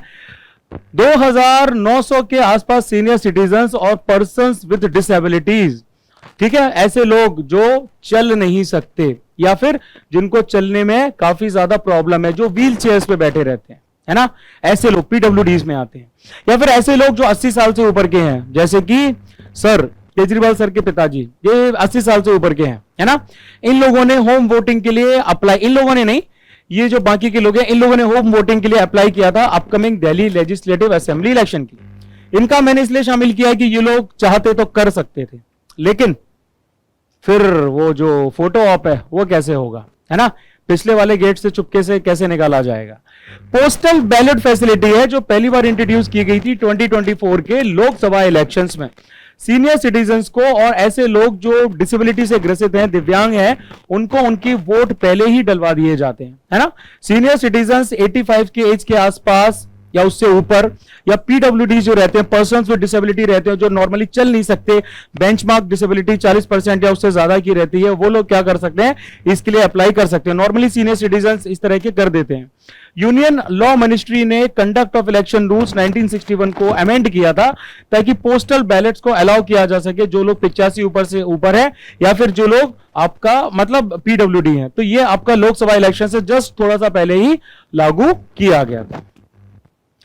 रणथंभौर टाइगर रिजर्व की बात करें, रणथंभौर टाइगर रिजर्व में रिस्क आ रहे हैं कि ये डूब सकता है पानी के अंदर, क्योंकि आपका Parvati Kali Sindh Chambal eastern Rajasthan canal project जो है वो यहां पे डेवलप किया जा रहा है। देखो इसकी लोकेशन अरावली और विंध्य हिल के बीच में आ जाती है। एक तरफ आपको अरावली मिल जाएंगे, एक तरफ आपको विंध्य हिल मिल जाएगा। टाइगर रिजर्व के तौर पे 1973 में डिक्लेयर किया गया था। इसके अंदर आपका रणथंभौर नेशनल पार्क आ जाता है, सवाई माधोपुर जो सेंचुरी है, सॉरी सवाई मानसिंह है, ये तो सवाई माधोपुर जो आपकी सेंचुरी है वो भी आ जाती है, कैला देवी जो सेंचुरी है वो भी आ जाती है, और नेशनल घड़ियाल सेंचुरी भी यहां पर आ जाती है। एक तरफ नॉर्थ में इसके जो है वो आपको बनास रिवर दिखेगी, साउथ की तरफ आप देखोगे तो यहां पर आपकी जो है चंबल रिवर यहां पर दिखेगी। इसी के बीच में ये सिचुएटेड है। फ्लोरा की बात करें तो यहां पर सबसे मोस्ट डोमिनेंट ट्री आ जाता है धोक का, जिसको एनेगियस पेंडुला कहा जाता है। फोना में आपका रॉयल बंगाल टाइगर है, लेपर्ड्स हैं, इंडियन वाइल्ड बोर्स हैं, चीतल, सरपेंट ईगल, वाटरफॉल, कॉरमेंट, पेंटेड स्परफॉल और सारस क्रेन वगैरह हैं, पा जाते हैं। कल्चर सिग्निफिकेंस की बात करें तो रणथंभौर का जो किला है वो इसी के अंदर आता है, जो कि एक यूनेस्को वर्ल्ड हेरिटेज साइट के तौर पे डिजिग्नेटेड भी है। अब चलो आगे बात करेंगे हाइड्रो क्लाइमेट विप्लैश की। एक्सपर्ट्स ने बोला है यूएसए में जो आपकी वाइल्ड फायर्स हो रहे हैं उनकी जो सिविरिटी है वो आपकी हाइड्रो क्लाइमेट विप्लैश की वजह से है। एक ऐसा फिनोमिना जो कि क्लाइमेट चेंज की वजह से और बहुत तेजी से इंटेंसिफाइड हो चुका है, यानी कि एक rare meteorological hydro climate volatility condition है, बहुत रेयरली होती है ना। Meteorological hydro climate volatility condition है, वीकनेस वाली कंडीशन है, जहां पर एक्सट्रीमली वेट सीजन, जब बहुत ज्यादा बारिश होती है उसके बाद एकदम से बहुत ज्यादा सूखा पड़ता है। ये आपके अलग अलग हाइड्रो क्लाइमेट विप्लैश के इंस्टेंसेस हैं जो वर्ल्ड में ऑल ओवर पाए गए हैं। इसके इंपैक्ट की बात करें तो इसकी वजह से कई बार बहुत तेजी से फ्लैश फ्लड्स भी आती हैं, है ना। इस तरह से जंगल की आग भी लगती है, लैंडस्लाइड होता है, डिसीज का आउटब्रेक्स होता है। ये वाटर की क्वालिटी को अफेक्ट करता है, हार्मफुल एल्गल ब्लूम्स हो जाते हैं। एल्गीज होती है ना, तालाब के ऊपर जो काई वगैरह छा जाती है तो ये पूरे पानी को ढक लेती है। एक्सेस ऑर्गेनिक और मिनरल कंटेंट बढ़ा देता है जो हानिकारक रहता है। फूड सिक्योरिटी को अफेक्ट करता है, यानी कि प्लांट प्रोडक्टिविटी कम, फसलें खराब, और लाइफ स्टॉक मोर्टिलिटी यानी कि पशु पक्षी जो है वो मरने लगते हैं। आगे गंगा सागर मेला की बात करेंगे। लाखों की संख्या में डिवोटी श्रद्धालु जो है गंगा सागर मेले में एक डुबकी लगाने के लिए गए मकर संक्रांति के पावन पर्व पे। इसकी लोकेशन की बात करें तो ये लोकेशन आ जाती है यहां आपकी सागर आइलैंड में, है ना, जो कि सुंदरबन डेल्टा और वेस्ट बंगाल में बेस्ड है। ये आइलैंड आपका उस जगह पर बेस्ड है जहां पर गंगा रिवर आपकी बे ऑफ बंगाल में ड्रेन होती है। यह सालाना होने वाला एक रिलीजियस उत्सव है जहां पर जो श्रद्धालु हैं वो आपके इस जगह पर सागर आइलैंड पे जाके गंगा सागर में जाके आपका सूर्य उदय होते होते ही डुबकी लगाते हैं। वो बोला जाता है ना, कहावत टाइप की है, सारे तीर्थ एक तरफ गंगा सागर एक तरफ, ऐसा कुछ एक है यार, पता हो तो कमेंट कर देना मुझे, मैं थोड़ा भूल गया हूं, मेरी नानी कहा करती थी। तो यहां पर कपिल मुनि टेम्पल है जो कि आपके ऋषि मुनि के लिए, कपिल मुनि के लिए है ना। सेकंड लार्जेस्ट ह्यूमन गैदरिंग आ जाती है कुंभ मेला के बाद की। स्पेन की बात करेंगे जिसकी कैपिटल है मैड्रिड। इंडिया और स्पेन 2026 को ड्वेल ईयर के तौर पे सेलिब्रेट करेंगे, जिसमें culture, tourism, advancements in artificial intelligence को सेलिब्रेट किया जाएगा, फोकस किया जाएगा, यानी कि दोनों देशों में ऐसे सेलिब्रेशंस किए जाएंगे। स्पेन आपका कहां आता है? स्पेन आता है आपका साउथ वेस्टर्न यूरोप में, और ये जो जिस जगह को आपका ऑक्यूपाई करता है इसको बोला जाता है आइबेरियन पेनिनसुला। एक दो तीन, तीन तरफ से आपका क्या रहता है? पानी से ये घिरे हुए हैं, ठीक है। लैंड बाउंड्रीज में इनके वेस्ट की तरफ आप देख पा रहे हैं, यहां पर पोर्टुगल है, फ्रांस इनके नॉर्थ ईस्ट की तरफ है, एंडोरा जो है, एंडोरा भी शायद यहां इनके ऊपर तरफ है, छोटा सा जगह है, वो भी इनके नॉर्थ ईस्ट की तरफ आ जाता है। गिब्रल्टार ये जो जगह है ये स्ट्रेट ऑफ गिब्रल्टार है ना। स्ट्रेट ऑफ गिब्रल्टार क्या करता है? आपका अफ्रीका और यूरोप के बीच में एक छोटी सी पतली सी जगह है जो कि आपकी बहुत फेमस है ना। यहां से भैया आपका मेडिटेरियन सी का एक्सेस अटलांटिक ओशन से होता है, प्लस ये दोनों जगह आपकी यूरोप और अफ्रीका को जोड़ती हुई है, ठीक है। क्लाइमेट आपका मेडिटेरियन क्लाइमेट है, मेडिटेरियन सी के आसपास वाला है, तो वहीं जैसा आपका जो क्लाइमेट होगा। माउंटेन रेंजेस में है, पायरेनीज नेचुरल बॉर्डर आ जाता है स्पेन और फ्रांस के बीच में, ठीक है। स्पेन और फ्रांस के बीच में ये नेचुरल बॉर्डर के तौर पे एक्ट करते हैं, जैसे इंडिया और चाइना में आपके हिमालयास आ जाते हैं। मेजर रिवर्स में है एब्रो, टैगस, डाउरो और ग्वाडलक्विर रिवर्स। बाकी फीचर्स की बात किया जाए तो यूरोप के एकमात्र ट्रू डेजर्ट तबेरनास डेजर्ट आ जाते हैं, मेसेटा सेंट्रल प्लेट्यू आ जाता है, और एंडलुसियन प्लेन्स जो हैं वो भी आपके स्पेन में लाई करते हैं। आइलैंड्स की बात करें तो मेडिटेरियन सी में आपका बेलेरिक आइलैंड्स है, ठीक है। कैनरी आइलैंड्स जो है वो आपके अफ्रीका के कोस्ट के पास है, यही लाई करते हैं। देखो मित्रों, मैं जो भी आपको मैप्स पढ़ा रहा हूं ये आपके लिए बहुत बहुत ज्यादा जरूरी है, ठीक है। मैप से क्वेश्चन आपके कभी भी पूछे जा सकते हैं। मैप्स को स्पॉट करना आपकी फेवरेट हॉबी होनी चाहिए अगर आप यूपीएससी के एनडीए, सीडीएस, सीएपीएफ, प्रीलिम्स वगैरह जैसे एग्जाम्स को टारगेट कर रहे हो तो, है ना। आपको पता होना चाहिए भैया सार्डिनिया कहां है, इटली के पास है ना। मेडिटेरियन सी के आसपास कौन कौन सी कंट्रीज हैं, ये सब आपके दिमाग में काफी हद तक क्लियर होना चाहिए। अब जैसे अगर हम बात करते हैं, Indian private space tech company pixel ने इंडिया का पहला प्राइवेट सैटेलाइट कॉन्स्टलेशन जिसका नाम है फायरफ्लाई यानी कि जुगनू, इसको लॉन्च किया है।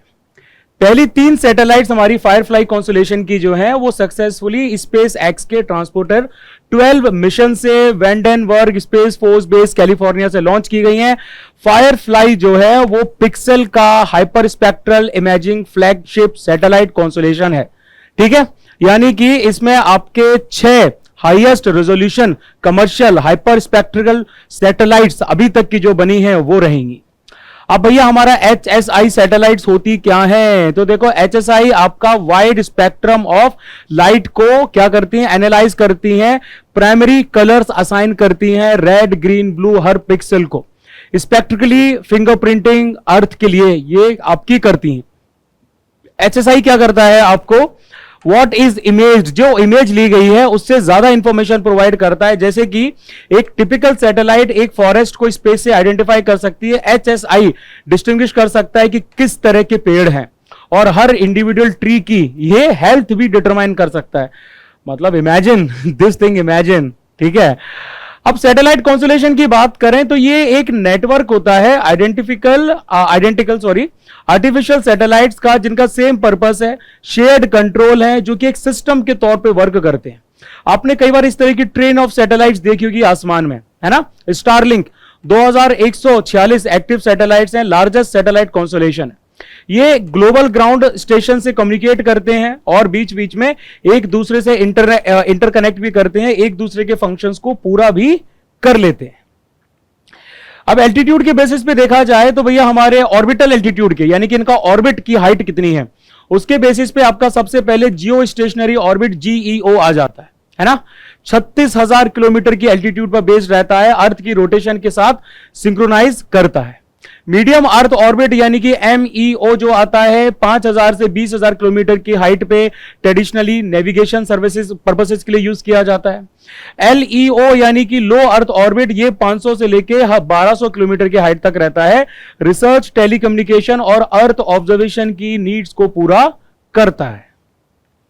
अब प्राइम मिनिस्टर ने 3 फ्रंटलाइन नेवल कॉम्बेटेंट्स को कमीशन किया है। यह पहली बार ऐसा हुआ है कि try commissioning indigenously developed destroyer, frigate और सबमरीन जो है इन सब की गई है।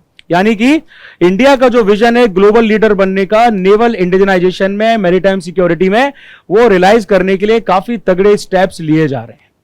जैसे कि अगर हम बात करते हैं सबसे पहले आईएनएस सूरत की, तो ये फोर्थ और फाइनल शिप है P-15B guided missile destroyer project का। ठीक है, आईएनएस नीलगिरी की बात करेंगे, पहला शिप है P-17A स्टेल्थ फ्रिगेट प्रोजेक्ट का, जो कि इंडियन नेवी के वॉरशिप डिजाइन ब्यूरो ने डिजाइन किया है। आईएनएस वगशीर की बात करेंगे, सिक्स्थ और फाइनल सबमरीन जो है P-75 स्कॉर्पियन प्रोजेक्ट की, जो मुंबई बेस्ड मजागांव डॉक लिमिटेड के द्वारा बिल्ड की जिसके बारे में मैंने आपको बताया था। इंडिजिनियसली कंस्ट्रक्टेड सबमरीन है कलवारी क्लास की, जो फ्रेंच स्कॉर्पियन क्लास डिजाइन पे बेस्ड है। यार ये तो नहीं लग रहा आप लोगों को मैं स्टोरी टेलिंग नहीं कर रहा हूं, आपको कहानियां नहीं सुना रहा हूं। कहानियां सुनाऊंगा तो शायद ज्यादा इफेक्टिव टीचर कहलाऊं। नहीं, मैंने आपको कहानियां नहीं सुनाऊंगा, काम की बात करने आए। 1.5 घंटे की 2 घंटे की जितनी की भी क्लास होगी वो वैल्यू होनी चाहिए। बीच बीच में ऐड आएंगे, उनको देख लेना, उसके अलावा ये बाकी आपको कोई स्टोरी टेलिंग नहीं होगी। जो है वैसी की वैसी न्यूज बताई जाएगी, थोड़ा बहुत मेरा ओपिनियन भी रहेगा। ठीक है, मेरे ओपिनियन के बिना चीजें बहुत कम होंगी। अब इजराइल और हमास जो है, इन्होंने बोला कि भैया गाजा में सीज फायर करने जा रहे हैं और हॉस्टेज रिलीज की जो डील है वो पूरी की गई है ना। इसको आपका देखो, सीज फायर जो एग्रीमेंट है ये 15 महीने के वॉरफेयर के बाद आया है, जब हमास और इजराइल की काफी तगड़ी लड़ाई रही। सबसे पहले जो है आपका हुआ क्या, बैकग्राउंड क्या है करंट कॉन्फ्लिक्ट का। 7 अक्टूबर 2023 को हमास ने क्या किया, एक अटैक जो है लॉन्च किया इजराइल पे। यह अटैक का नाम था ऑपरेशन अल अक्सा स्टॉर्म, जो कि योम किप्पुर वॉर की 50th एनिवर्सरी के साथ कोइंसाइड किया। हर बार इनका एक क्या रहता है, हर बार हमास का एक पैटर्न है, या बाकी के जो अरब नेशंस था उनका एक पैटर्न था कि योम किप्पुर के दिन जब सारे इजरायली सारे के सारे ज्यूज जब शांतिपूर्वक बैठे होते हैं, त्योहार सेलिब्रेट कर रहे होते हैं, तब ये जाके अटैक करते हैं। तो एक म्यूजिक फेस्टिवल हो रहा था, उस म्यूजिक फेस्टिवल पे अटैक किया गया। इस तरह के जो ग्लाइडर्स हैं, इस तरह के ग्लाइडर्स में सवार होकर ये लोग पहुंचे हैं, अपनी गन से लोगों को मारा है। इस तरीके से लड़कियों को किडनैप किया गया है, उनको नंगा करके उनके साथ रेप किए गए हैं, उनको साथ निर्वस्त्र किया गया है, उनके साथ उनको ले जाके इस तरीके से परेड करवाई गई है। बच्चों को ओवन में रख के भून दिया गया है, उनके पालने में मार दिया है। कितनी औरतों के साथ रेप हुआ है, कितने इजरायली सिटीजन्स को इन लोगों ने मारा है। इसके बाद जो गाजा है, गाजा का बाजा बजाया गया इजराइल के द्वारा। ठीक है, ये बिल्कुल इसी को रेप्लिकेट करते हुए अभी आपका रिसेंटली जो है पहलगाम वाला अटैक भी किया गया है। आपको सिमिलर पैटर्न्स देखने को मिलेंगे। शांतिपूर्वक लोग जिनको कोई लेना देना नहीं है, टूरिस्ट हैं या म्यूजिक फेस्टिवल में या बाकी जगह पर रेसिडेंशियल एरिया में रहने वाले लोग हैं, इन इनोसेंट लोगों को जाके मारना, वही आपकी इस्लामिक कट्टरपंथी आइडियोलॉजी को फॉलो करते हुए। तो इजराइल ने जो है युद्ध का ऐलान कर दिया हमास के अगेंस्ट, और सब्सिक्वेंट मिलिट्री ऑपरेशंस गाजा में किए गए। यानी कि गाजा का टोटली बाजा बजाया गया, नहीं छोड़ा गया, है ना। उनके ताबूत में आखिरी कील इजराइल ने ठोक दी है, कुछ भी वहां पर नहीं बचाया गया है। और ऐसा होना चाहिए हर उस मिलिटेंट ऑर्गेनाइजेशन के साथ, हर उस पर्टिकुलर कम्युनिटी के साथ जो मिलिटेंट्स को शरण देती है, टेररिस्ट को शरण देती है, जो उनको बचाव करती है ना। टेररिस्ट अटैक करके चले जाते हैं, फिर उनका बचाव किया जाता है। अपने बीच में शरण देना यह उससे भी बड़ा गुनाह है। हिस्टोरिकल कंटेक्स्ट देखें तो करंट कॉन्फ्लिक्ट हमास और इजराइल के बीच का पैलेस्टीन टेरिटरी को जब स्प्लिट किया गया था और इजराइल स्टेट को रिकॉग्नाइज किया गया था अरब्स के द्वारा, वहां से उठता है। देखो, वर्ल्ड वॉर 2 के दौरान आपका बहुत बड़ी संख्या में ज्यूज जो है वो माइग्रेट किए पैलेस्टाइन तक, और इन्होंने बोला कि हमें स्टेटहुड चाहिए, क्योंकि यूके ने ऑलरेडी इनसे पहले बोला था कि भैया हम आपको स्टेटहुड देंगे, हम आपको एक अलग राष्ट्र का दर्जा देंगे। 1947 में यूनाइटेड नेशन ने पैलेस्टाइन को स्प्लिट किया अरब्स के बीच में और ज्यूज के बीच में, क्योंकि ये ज्यूज की होमलैंड आ जाता है। हजारों सालों से जेरूसलम, बेथलेहम, ये सारी जगह जो हैं ये ज्यूज का होमलैंड आ जाता है, जो कि मोसेस के टाइम से चला आ रहा है। ठीक है, तो 4 मेजर वॉर्स आपके अरब और इजराइल के बीच में हुए। सबसे पहले क्या किया गया, जब ये वॉर्स हुए हर बार ज्यूज जो है उन्होंने खुद भी हानि उठाई लेकिन इनको हराया।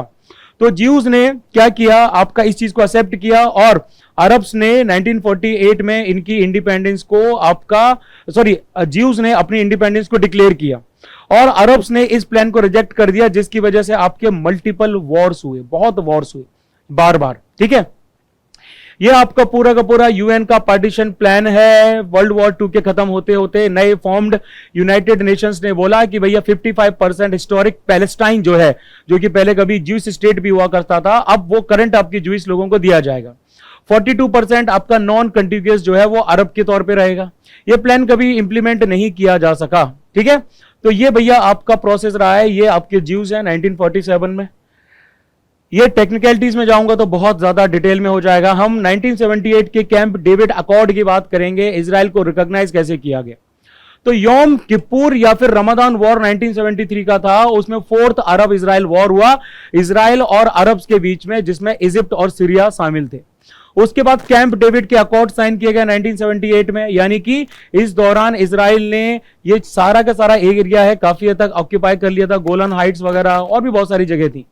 तो ये पहला इंस्टेंस था जब एक अरब कंट्री ने इजराइल को स्टेट के तौर पर रिकॉग्नाइज किया। इजराइल ने बदले में इजिप्ट को सिनाई पेनिनसुला जो है वापस कर दिया।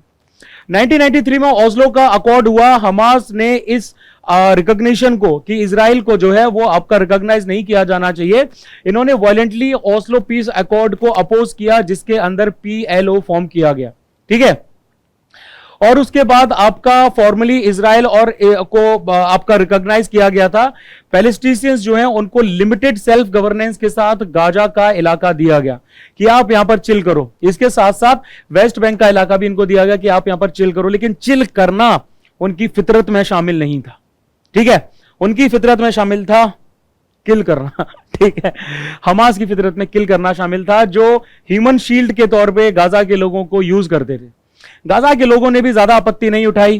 ठीक है, तो जब ज्यादा आपत्ति नहीं उठाई है, आप यहां से रॉकेट्स हजारों की संख्या में दायर करोगे और फिर आप उम्मीद करोगे कि आपका बाजा ना बजाया जाए, तो ऐसा नहीं होता है ना। एक कहावत है, play stupid games and win stupid prizes. So this is the same thing. ठीक है, you can't expect after declaring war for another country that you will live in peace. नहीं, आपको रबल में मिला दिया जाएगा। ये ट्रीटमेंट आपका सब जगह होना चाहिए। 1964 में पैलेस्टाइन लिबरलाइजेशन ऑर्गेनाइजेशन जो थी उसका स्थापना हुई। यूनाइटेड नेशंस में एक नॉन मेंबर ऑफ स्टेट यानी कि पैलेस्टाइन के तौर पे ये बैठते हैं। हमास एक मिलिटेंट या फिर इसको हम टेररिस्ट ऑर्गेनाइजेशन कहेंगे, जो पॉलिटिकली गाजा स्ट्रिप को कंट्रोल करती है और इजराइल के स्टेटहुड को रिकॉग्नाइज नहीं करती। समझ नहीं आता समस्या क्या है। तुम रिकॉग्नाइज कर लो, तुम अपनी जिंदगी जियो, उनको अपनी जिंदगी जीने दो, लेकिन नहीं, समस्या वही है कि तुम हिंदू हो तो तुम्हें गोली मार दी, तुम जीव हो तो तुम्हें गोली मार दी, तुम क्रिश्चियन हो तो चलो भैया मैं गाड़ी जो है मार्केट में घुसा के कई लोगों को मार देता हूं। ये सिंपल सा समस्या आती है। अब मिनिस्ट्री ऑफ कॉमर्स और इंडस्ट्री ने 9 ईयर मार्क किए हैं स्टार्टअप इंडिया इनिशिएटिव के। स्टार्टअप इंडिया इनिशिएटिव आपका फ्लैगशिप इनिशिएटिव है department for promotion of industry and internal trade DPIIT का 2016 में। फ्लैगशिप मतलब इनका बहुत तगड़ा इनिशिएटिव है। इसमें ईज ऑफ डूइंग बिजनेस आता है, यानी कि आपको जो बिजनेस करना है इसमें काफी अच्छे तरीके से हम आपकी हेल्प करेंगे, आपको बहुत आसानी होगी बिजनेस करने में। टैक्स बेनिफिट दिए गए हैं, 3 लगातार फाइनेंशियल ईयर्स तक टैक्स एग्जम्पशन में रखा जाएगा स्टार्टअप इंडिया इनिशिएटिव के अंदर जो भी कंपनीज इनकॉर्पोरेट की गई हैं। 10,000 करोड़ रुपए के फंड स्टार्टअप्स के लिए जारी किए गए हैं, अर्ली स्टेज फंडिंग जिनकी सपोर्ट की जा सके। सेक्टर स्पेसिफिक पॉलिसीज भी आपकी बायोटेक्नोलॉजी, एग्रीकल्चर और रिन्यूएबल एनर्जी के लिए जो है वो बनाई गई हैं। अब देखो इसमें फर्दर क्या है, फ्लैगशिप स्कीम्स कौन सी आती हैं स्टार्टअप इंडिया के अंडर में। तो आपकी startup India seed fund scheme SISFS आ जाती है। ठीक है, 4 साल के पीरियड की स्कीम है। स्टार्टअप्स को सपोर्ट किया जाता है proof of concept, prototype development, commercialisation में। सबसे पहले एक प्रूफ ऑफ कंसेप्ट आप डेवलप कीजिए कि आपका ये प्रोडक्ट वर्क करेगा। फिर आप क्या करते हैं, उसका एक प्रोटोटाइप बनाते हैं, फिर कमर्शियल तरीके से उसको लॉन्च किया जाता है पैसा कमाने के लिए। क्रेडिट गारंटी स्कीम स्टार्टअप के लिए CGSS भैया ये भी आपकी आ जाती है, credit guarantee fund trust for micro and small enterprises. Credit guarantee दी जाती है, लोन्स दिए जाते हैं एलिजिबल स्टार्टअप्स को। मुद्रा बैंक जो है वो भी इसी से जुड़े हुए हैं। FFS स्कीम यानी कि डोमेस्टिक कैपिटल इंडियन स्टार्टअप्स को ज्यादा दी जा सके। इसके साथ साथ software technology park, EVs portal, dairy processing और इंफ्रास्ट्रक्चर डेवलपमेंट फंड, अटल इनोवेशन मिशन जिसके अंदर में अटल टिंकरिंग लैब्स आ जाती हैं, आत्मनिर्भर Bharat app innovation challenge, multiplier grant scheme MGS और स्टार्टअप इंडिया इनिशिएटिव तो इसके अंडर में आ ही जाता है। मैकिंसे ने एक आपकी रिपोर्ट रिलीज की है डेमोग्राफिक ट्रांजिशन और डीपॉपुलेशन पे। टाइटल है इस रिपोर्ट का dependency and depopulation confronting the consequences of a new demographic reality. ठीक है, बेसिकली एक तुलनात्मक अध्ययन किया है, कंपैरेटिव एनालिसिस किया है डेमोग्राफिक डायनेमिक्स का। फर्स्ट वेव यानी कि डेवलप्ड कंट्रीज की जो आपकी अभी की करंट जो हमारी पॉपुलेशन चल रही है इनको फर्स्ट वेव में काउंट किया जाता है, और लेटर वेव यानी कि डेवलपिंग कंट्रीज, इंडिया जैसी कंट्रीज की डेमोग्राफीज के बीच में कंपैरेटिव एनालिसिस किया गया है। ठीक है, डेमोग्राफिक ट्रांजिशन की हाइलाइट्स क्या हैं? सबसे पहला आता है डीपॉपुलेशन। 2/3 हमारी ह्यूमैनिटी जो है वो ऐसी कंट्रीज में रहती है जिसमें fertility below the replacement rate of 2.1 children पर फैमिली है, यानी कि हमारा तकरीबन 2/3 पॉपुलेशन ह्यूमैनिटी ऐसे देशों में रह रही है जहां की जो प्रजनन दर है, जो फर्टिलिटी है, वो आपका रिप्लेसमेंट रेट से कम है, यानी कि 2.1 चिल्ड्रन पर फैमिली आपकी प्रोड्यूस किए जा रहे हैं। तो एक पॉइंट ऐसा आएगा कि जो करंट आपकी मैक्सिमम पॉपुलेशन है वो कम हो जाएगी, है ना। अभी तो पीक पर है, लेकिन अगर आप इसी रेट से करते रहे तो फिर एक पॉइंट बाद आप नीचे चले जाओगे। ठीक है, मतलब कि रिप्लेसमेंट रेट से ज्यादा नहीं है। अगर आप इस रेट से ज्यादा प्रोड्यूस करोगे तो फिर आप एक अच्छे लेवल पे पहुंच सकते हो, आप अपनी वर्कफोर्स का पूरा इस्तेमाल कर सकते हो। एज स्ट्रक्चर्स जो हैं वो इन्वर्ट हो रहे हैं from pyramids to obelisk as the number of older people grows and the number of younger people shrink. जो बूढ़े लोग हैं वो आपके बढ़ रहे हैं। फॉर एग्जांपल, अभी अगर आपकी पूरी पॉपुलेशन 40 की उम्र के आसपास आती है, 20 साल बाद ये पॉपुलेशन आपकी क्या है, 60 की उम्र में आ जाएगी। और वहीं जो आपके अभी वाले जो लोग हैं जो 20 साल की उम्र में है वो 40 की उम्र में आ जाएंगे। और अगर ये आपके बच्चे कम पैदा किए जा रहे हैं तो 20-40 साल बाद एक ऐसी सिचुएशन आएगी कि अभी क्योंकि इससे पहले वाली जनरेशन ने आपके 3-3, 4-4 बच्चे पैदा किए, तो भैया अब इसका रिजल्ट ये है कि हमारे पास एक अच्छी खासी वर्कफोर्स है। लेकिन अभी वाले लोग अगर एक बच्चा ही पैदा करेंगे तो फिर क्या होगा, आने वाले समय में वो जो वर्कफोर्स है बहुत ज्यादा कम हो जाएगी। ठीक है, 2100 तक पॉपुलेशन कुछ मेजर इकोनॉमीज में 20-50% गिर जाएंगी। यूनाइटेड नेशंस का ऐसा कहना है, जापान में ये ऑलरेडी हो रहा है। Falling support ratio, support ratios आपके 6.5 से 3.9 2050 तक पहुंच जाएंगे। सपोर्ट रेशियो का मतलब होता है नंबर ऑफ पीपल जो 15 से 64 साल की उम्र में आते हैं, यानी कि वर्किंग एज में आते हैं। ठीक है, 65 साल और उससे ऊपर के जो लोग हैं उसके कंपैरिजन में आप पॉपुलेशन पिरामिड्स की बात करेंगे तो वो ऑबलिस्क हो जाएंगे 2100 तक। ठीक है, इमर्जिंग एशिया की बात करते हैं हम लोग, यहां आपका एज ग्रुप दे रखा है। ठीक है, अब इस एज ग्रुप में आपको सारी की सारी चीजें बता रखी हैं कि भैया किसका सीन कैसा है। ठीक है, यानी कि अगर अभी ऐसा है तो एक पॉइंट बाद ये ऐसा हो जाएगा। यानी कि तो इसमें एक बहुत बेसिक सी चीज आती है। बेसिक सी चीज आपकी जो आती है वो ये कि इंडिया का डिमिनिशिंग डेमोग्राफिक डिविडेंड, मतलब कि इंडिया के पास 33 ईयर्स हैं कि हम अपने डेमोग्राफिक डिविडेंड का फायदा उठा सकें, है ना।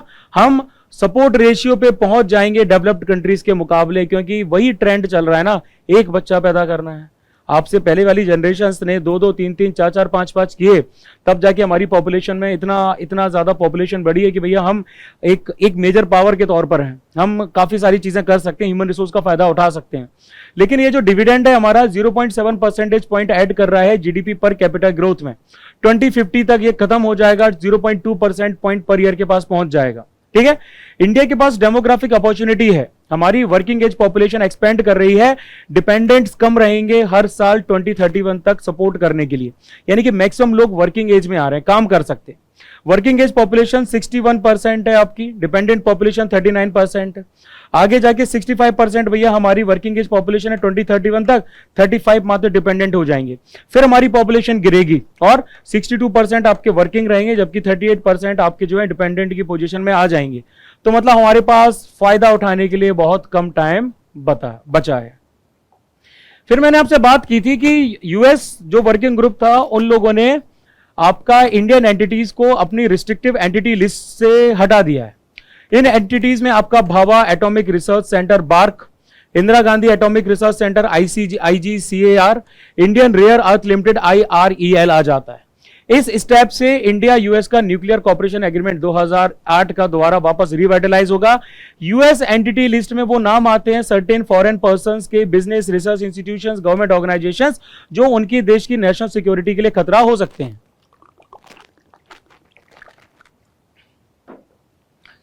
सच पर्संस, उनको स्पेसिफिक लाइसेंस रिक्वायरमेंट चाहिए होते हैं अगर उनको ट्रेड यानी कि व्यापार करना होता है स्पेसिफाइड आइटम्स में, जिससे टेररिज्म सपोर्ट हो सकता है, वेपन्स ऑफ मास डिस्ट्रक्शंस बन सकते हैं, प्रोग्राम्स बन सकते हैं। ठीक है, तो अगर आपको ट्रेड करना है, ऐसा सामान चाहिए, तो आप क्या करेंगे, आप सबसे पहले इनकी एंटिटी लिस्ट से हटेंगे।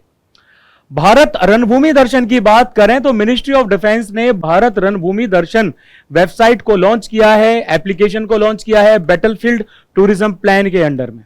यानी कि वन स्टॉप डेस्टिनेशन, जहां पर आपको सारी इंफॉर्मेशन और क्लियरेंसेस मिलेंगे अगर आपको युद्ध भूमियों के दर्शन करने हैं तो। वर्चुअल टूर्स भी हैं, हिस्टोरिकल नैरेटिव्स भी हैं।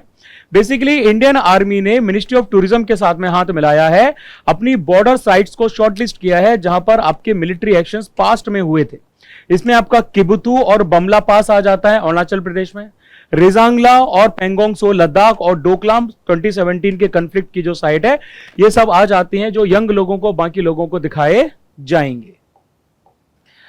उसके बाद मेलेनिस्टिक रॉयल बंगाल टाइगर जो है वो शिमलीपाल टाइगर रिजर्व STR, जो कि आपका पड़ता है यहां पे, ठीक है, उड़ीसा में, यहां पर उसका शिकार किया गया।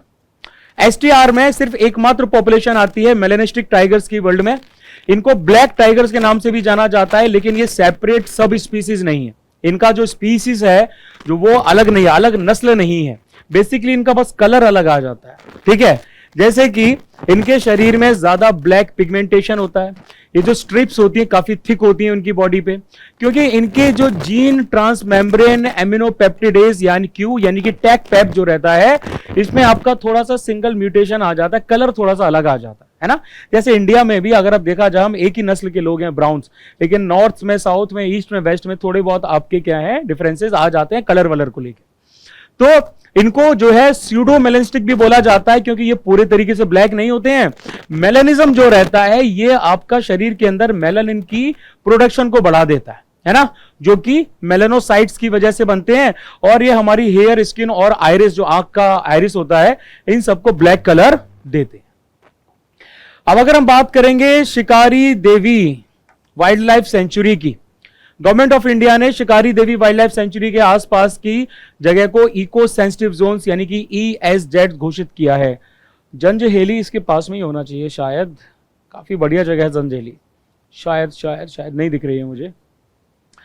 तो देखो इसकी लोकेशन मिडिल एल्टीट्यूडनल रेंज पे आ जाते हैं, हिमालयाज की मिडिल एल्टीट्यूड्स में, मंडी के पास में आ जाता है ना। मंडी भी भैया हमारा यहाँ पास में ही है।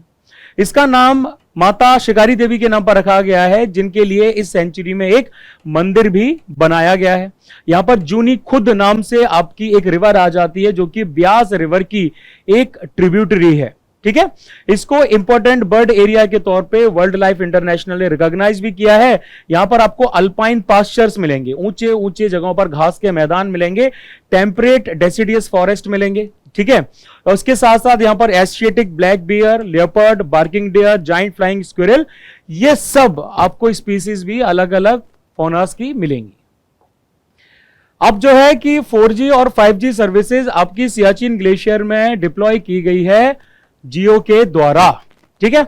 ये एक पीडमोंट ग्लेशियर है, सियाचिन ग्लेशियर जो है पीडमोंट ग्लेशियर है। देखो ये वैली वाला ग्लेशियर है जो वैली से आ रहा है, ये सर्क ग्लेशियर है, यहां पर बड़ा सा डिप्रेशन बना है, उसमें आपका इकट्ठा हो गया। ये आइसफील्ड ग्लेशियर है, इतनी ज्यादा बर्फ आ गई है कि ये जो छोटी छोटी जितने पहाड़ हैं सबको कवर कर लिया है। पीडमोंट ग्लेशियर आपका ये जस्ट पैरों पे खत्म होते होते जो आता है ना, वो पीडमोंट ग्लेशियर होता है। और ये आपका टाइड वाटर ग्लेशियर है, जिससे आपका टाइड का पानी आता जाता रहता है ओशन से, जो नॉर्मली जुड़े होने वाली जगह। यहां पर मोस्टली आपके फ्योर्ड्स जो हैं वो आ जाते हैं, जो कि आपके नॉर्वे वगैरह के आसपास आते हैं। ये ज्योग्राफी में कवर किया मैंने ग्लेशियल वाले टोपोग्राफी वाले चैप्टर में, जियोमॉर्फोलॉजी में। तो ये काराकोरम रेंज में लाई करता है। साल्तोरो रिज एक तरफ आ जाती है वेस्ट में, और मेन काराकोरम रेंज जो है वो आ जाती है ईस्ट में। इंदिरा कोल वेस्ट जो आपकी जगह है, वहां पर ये ओरिजिनेट करता है, सेंट्रल एशिया को इंडियन सबकॉन्टिनेंट से अलग करता है। वर्ल्ड का second longest non polar glacier है, ठीक है। इससे पहले आपका फेटचेंको ग्लेशियर आ जाता है ताजिकिस्तान में, यानी कि ये पोलर रीजन्स में लाई नहीं करते, लेकिन फिर भी बहुत बड़े हैं, ठीक है।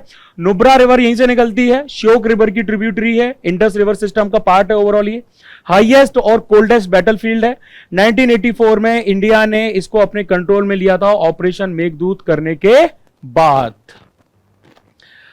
अब सबसे आखिरी में हम बात करेंगे संत थिरुवल्लुवर की। 15th सेंचुरी को थिरुवल्लुवर डे के तौर पे मनाया जाता है। बहुत बड़े तमिल फिलोसफर थे, पोइट थे, थिंकर थे, जिन्होंने अपनी जिंदगी को माइलापोर चेन्नई में जिया। तमिल लिटरेरी वर्क तिरुकुरल के लिए जाना जाता है, जिसमें एथिक्स, पॉलिटिक्स, इकोनॉमिक्स और लव के ऊपर बहुत सारे कपलेट्स हैं, बहुत सारी चीजें लिखी गई हैं। यानी कि तिरुकुरल जो है इसको 3 मेजर हेडिंग्स में पढ़ा जाता है। पहला आता है आपका आराम। राइटियसनेस, पोरल, वेल्थ और एबम यानी कि एंजॉयमेंट। ठीक है, आराम को एकम भी कहा जाता है कई बार। तिरुवल्लुवर स्टैच्यू जो है ये इंडियन स्कल्पचर वी गणपति स्थापति के द्वारा कन्याकुमारी तमिलनाडु में बनाई गई थी। इंडिया का पहला तिरुवल्लुवर कल्चरल सेंटर अभी सिंगापुर में इनॉग्रेट किया जाएगा। अब सीधी सी बात आती है कि ये करंट अफेयर्स आप कहां से डाउनलोड कर सकते हो, और दूसरा सवाल उठता है कि इतने हैवी करंट अफेयर्स कवर कहां से करने हैं। एक एवरेज कैंडिडेट को ये करंट अफेयर्स काफी ज्यादा हैवी लगते हैं, उनको मैं एक सिंपल सी चीज बताना चाहता हूं कि हां करंट अफेयर्स हैवी हैं, लेकिन क्वेश्चंस भी मैक्सिमम यहीं से आते हैं।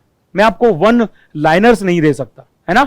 मैं आपको वन लाइनर्स दे तो सकता हूं, बाद में दूंगा, लेकिन मैं आपको वन लाइनर्स अगर दूंगा तो वो एफकेट के लिए ठीक होंगे, बाकी के एग्जाम्स के लिए नहीं। सीडीएस के लिए, एनडीए के लिए और प्रीलिम्स के लिए, सीपीएफएसी के लिए बिल्कुल एप्ट नहीं होंगे, है ना। वन लाइनर्स वहां काम नहीं चलेगा। सीधी सी बात है, इनके आपको लगाने हैं मल्टीपल रिविजन्स। आप मल्टीपल बार इनको पढ़िए। शीट्स को डाउनलोड करने के लिए आप जाएंगे सीडीएस की ड्राइव में। सीडीएस की ड्राइव की लिंक नीचे दे रखी है, वहां पर आप जाएंगे। एमसीक्यूज यहां से सॉल्व कर सकते हैं। मंथली करंट अफेयर्स अभी रिलेवेंट नहीं है। वीकली करंट अफेयर्स आप आइए। वीकली करंट अफेयर्स में 2024 में आप आ जाइए भैया, आपका सितंबर में नहीं, सॉरी 2025 में आप आ जाइए जनवरी वाले फोल्डर में। यहां पर 1 से लेके आपको 31 जनवरी तक सारे दे रखे हैं, तो आपको ये वाला डाउनलोड करना है। ये वाला आप डाउनलोड कर लो, और डाउनलोड करने के बाद में इसके लगाओ मल्टीपल रिवीजन। मल्टीपल रिवीजन लगाने के साथ साथ आपको क्या करना है, आपको इनको इस पर्टिकुलर लेक्चर को भी बार बार देखना है। कोई भी डाउट आता है तो आप कमेंट करिए, टेलीग्राम पे कनेक्ट करिए, व्हाट्सएप पे डीएम भी कर सकते हैं, समझ में नहीं आ रहा है तो। और सबसे बड़ी बात जो मैं आपको बताना चाहता हूं वो ये कि जैसे मैंने आपको स्टार्टिंग में बताया था, हमारा जो सीडीएस का ऑफलाइन बैच है ना, ऑफलाइन बैच सीडीएस का स्टार्ट होने जा रहा है 13 मई से। यह आपका स्टार्ट किया जाएगा नोएडा सेक्टर 62 में। यहां भैया आपका किया जाएगा।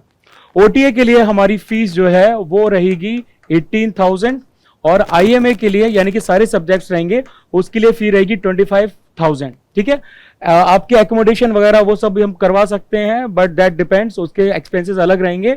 ये चार्जेस हमारे बहुत कम है। मैंने सिमिलर लेवल की एकेडमीज के चार्जेस बताऊं तो उनके 60 डेज के जो चार्जेस हैं ओटीए के लिए वो आपके 22K तक जा रहे हैं, जबकि ये जो पूरा प्रोग्राम है ये आपका 120 दिन तक चलेगा, यानी कि 13 मई से लेकर 14 सितंबर तक फुल फ्लेज्ड क्लासेस चलेंगी आपकी, सुबह सुबह क्लासेस हुआ करेंगी। तो जो भी दिल्ली एनसीआर या इसके आसपास वैसा कैंडिडेट है या दूर से जो भी कैंडिडेट है जो आना चाहता है वो आके इस पर्टिकुलर कोर्स को ज्वाइन कर सकता है, क्योंकि मैंने आपको बताया है इस कोर्स से AIR देने की रिस्पॉन्सिबिलिटी है मेरी। तो अगर आप एक ऐसे फ्रेशर हो जो कि सीडीएस नहीं निकाल पा रहे हो, एक ऐसे रिपीटर हो जिसका सीडीएस नहीं निकल पा रहा है और आपको निकालना है, AIR के साथ में निकालना है, तो आप आइए, यहां पर आपको कंप्लीट सॉल्यूशन मिलेगा। यानी कि रिटन एग्जाम की प्रिपरेशन आपको डिफेंस उस्ताद और एसएसबी की प्रिपरेशन आपका एसएसबी विंग्स करवाएगा। इसी कोर्स के अंदर आपको एसएसबी की गाइडेंस भी जनरल तरीके से दी जाएगी। टेक्निकल गाइडेंस आप जो है वो एग्जाम क्लियर करने के बाद में एसएसबी विंग से ले सकते हैं। यहाँ इस ऑफिस में आप पढ़ेंगे, यहाँ पर हमारे जीटीओ के स्ट्रक्चर्स और भी बहुत सारी चीजें हैं, आप यहाँ पर रियल टाइम एसएसबी एनवायरनमेंट में बैठ के पढ़ेंगे। ठीक है, इसके साथ साथ आप एफकेट का एग्जाम भी इसमें क्लियर कर सकते हो। अगर आप ये कोर्स लेते हो तो एफकेट का सिलेबस भी इसी के अंडर में आपको कराया जाएगा, रीजनिंग वगैरह की क्लासेस भी इसमें शामिल रहेंगी, एफकेट के लेवल का जो जीके है वो भी आपको करवाया जाएगा। सीडीएस की जब प्रिपरेशन हम करवाते हैं तो ये इंश्योर करते हैं कि भैया आप एफकेट के लेवल के चैलेंजेस के साथ डील कर सको। तो please do like, share, comment and subscribe the channel. आप इसको स्कैन करके हमारे टेलीग्राम के चैनल पे पहुंच सकते हो, आप हमें इंस्टाग्राम पे भी फॉलो कर सकते हो। ठीक है, बस यही बताना था। करंट अफेयर्स टाइम टेकिंग है, कंज्यूमिंग है, काफी ज्यादा कॉम्प्रिहेंसिव है, but believe me these are going to help you. ये करंट अफेयर्स जो है ये आपकी हेल्प करेंगे अगर आप सीडीएस जैसे किसी भी एग्जाम को टारगेट कर रहे हो तो। CDS, NDA, CAPF, AC, prelims के लिए बहुत ज्यादा इफेक्टिव है। कमेंट में प्लीज हमें जरूर बताइएगा ये करंट अफेयर्स आपको कैसे लगे। आप सबको पता है कि इस पूरी क्लास में हमने मुश्किल से 2 से 3% ही इधर उधर की बातें की हैं, बाकी हमारा पूरा फोकस पढ़ाई पे रहा है। कोई फालतू का प्रमोशन नहीं, कोई फालतू की स्टोरी टेलिंग नहीं, कुछ भी इमोशनल नहीं करना, कुछ भी चैलेंज नहीं देना, ना कुछ और करना। ये हमारा एक तरीके से ये समझ लीजिए फोर्टे है, हमारी स्ट्रेंथ है कि हम अपनी क्लास में बकैती कम और पढ़ाई पे फोकस देते हैं। कंपैरेटिव एनालिसिस आप सबको पता ही होगा, अगर आप बाकी चैनल्स के साथ कर लें तो आपको पता चल जाएगा कि वेयर डू वी स्टैंड। तो बस इतना ही कहना था आप लोगों से। इन दी एंड, जय हिंद टू यू ऑल।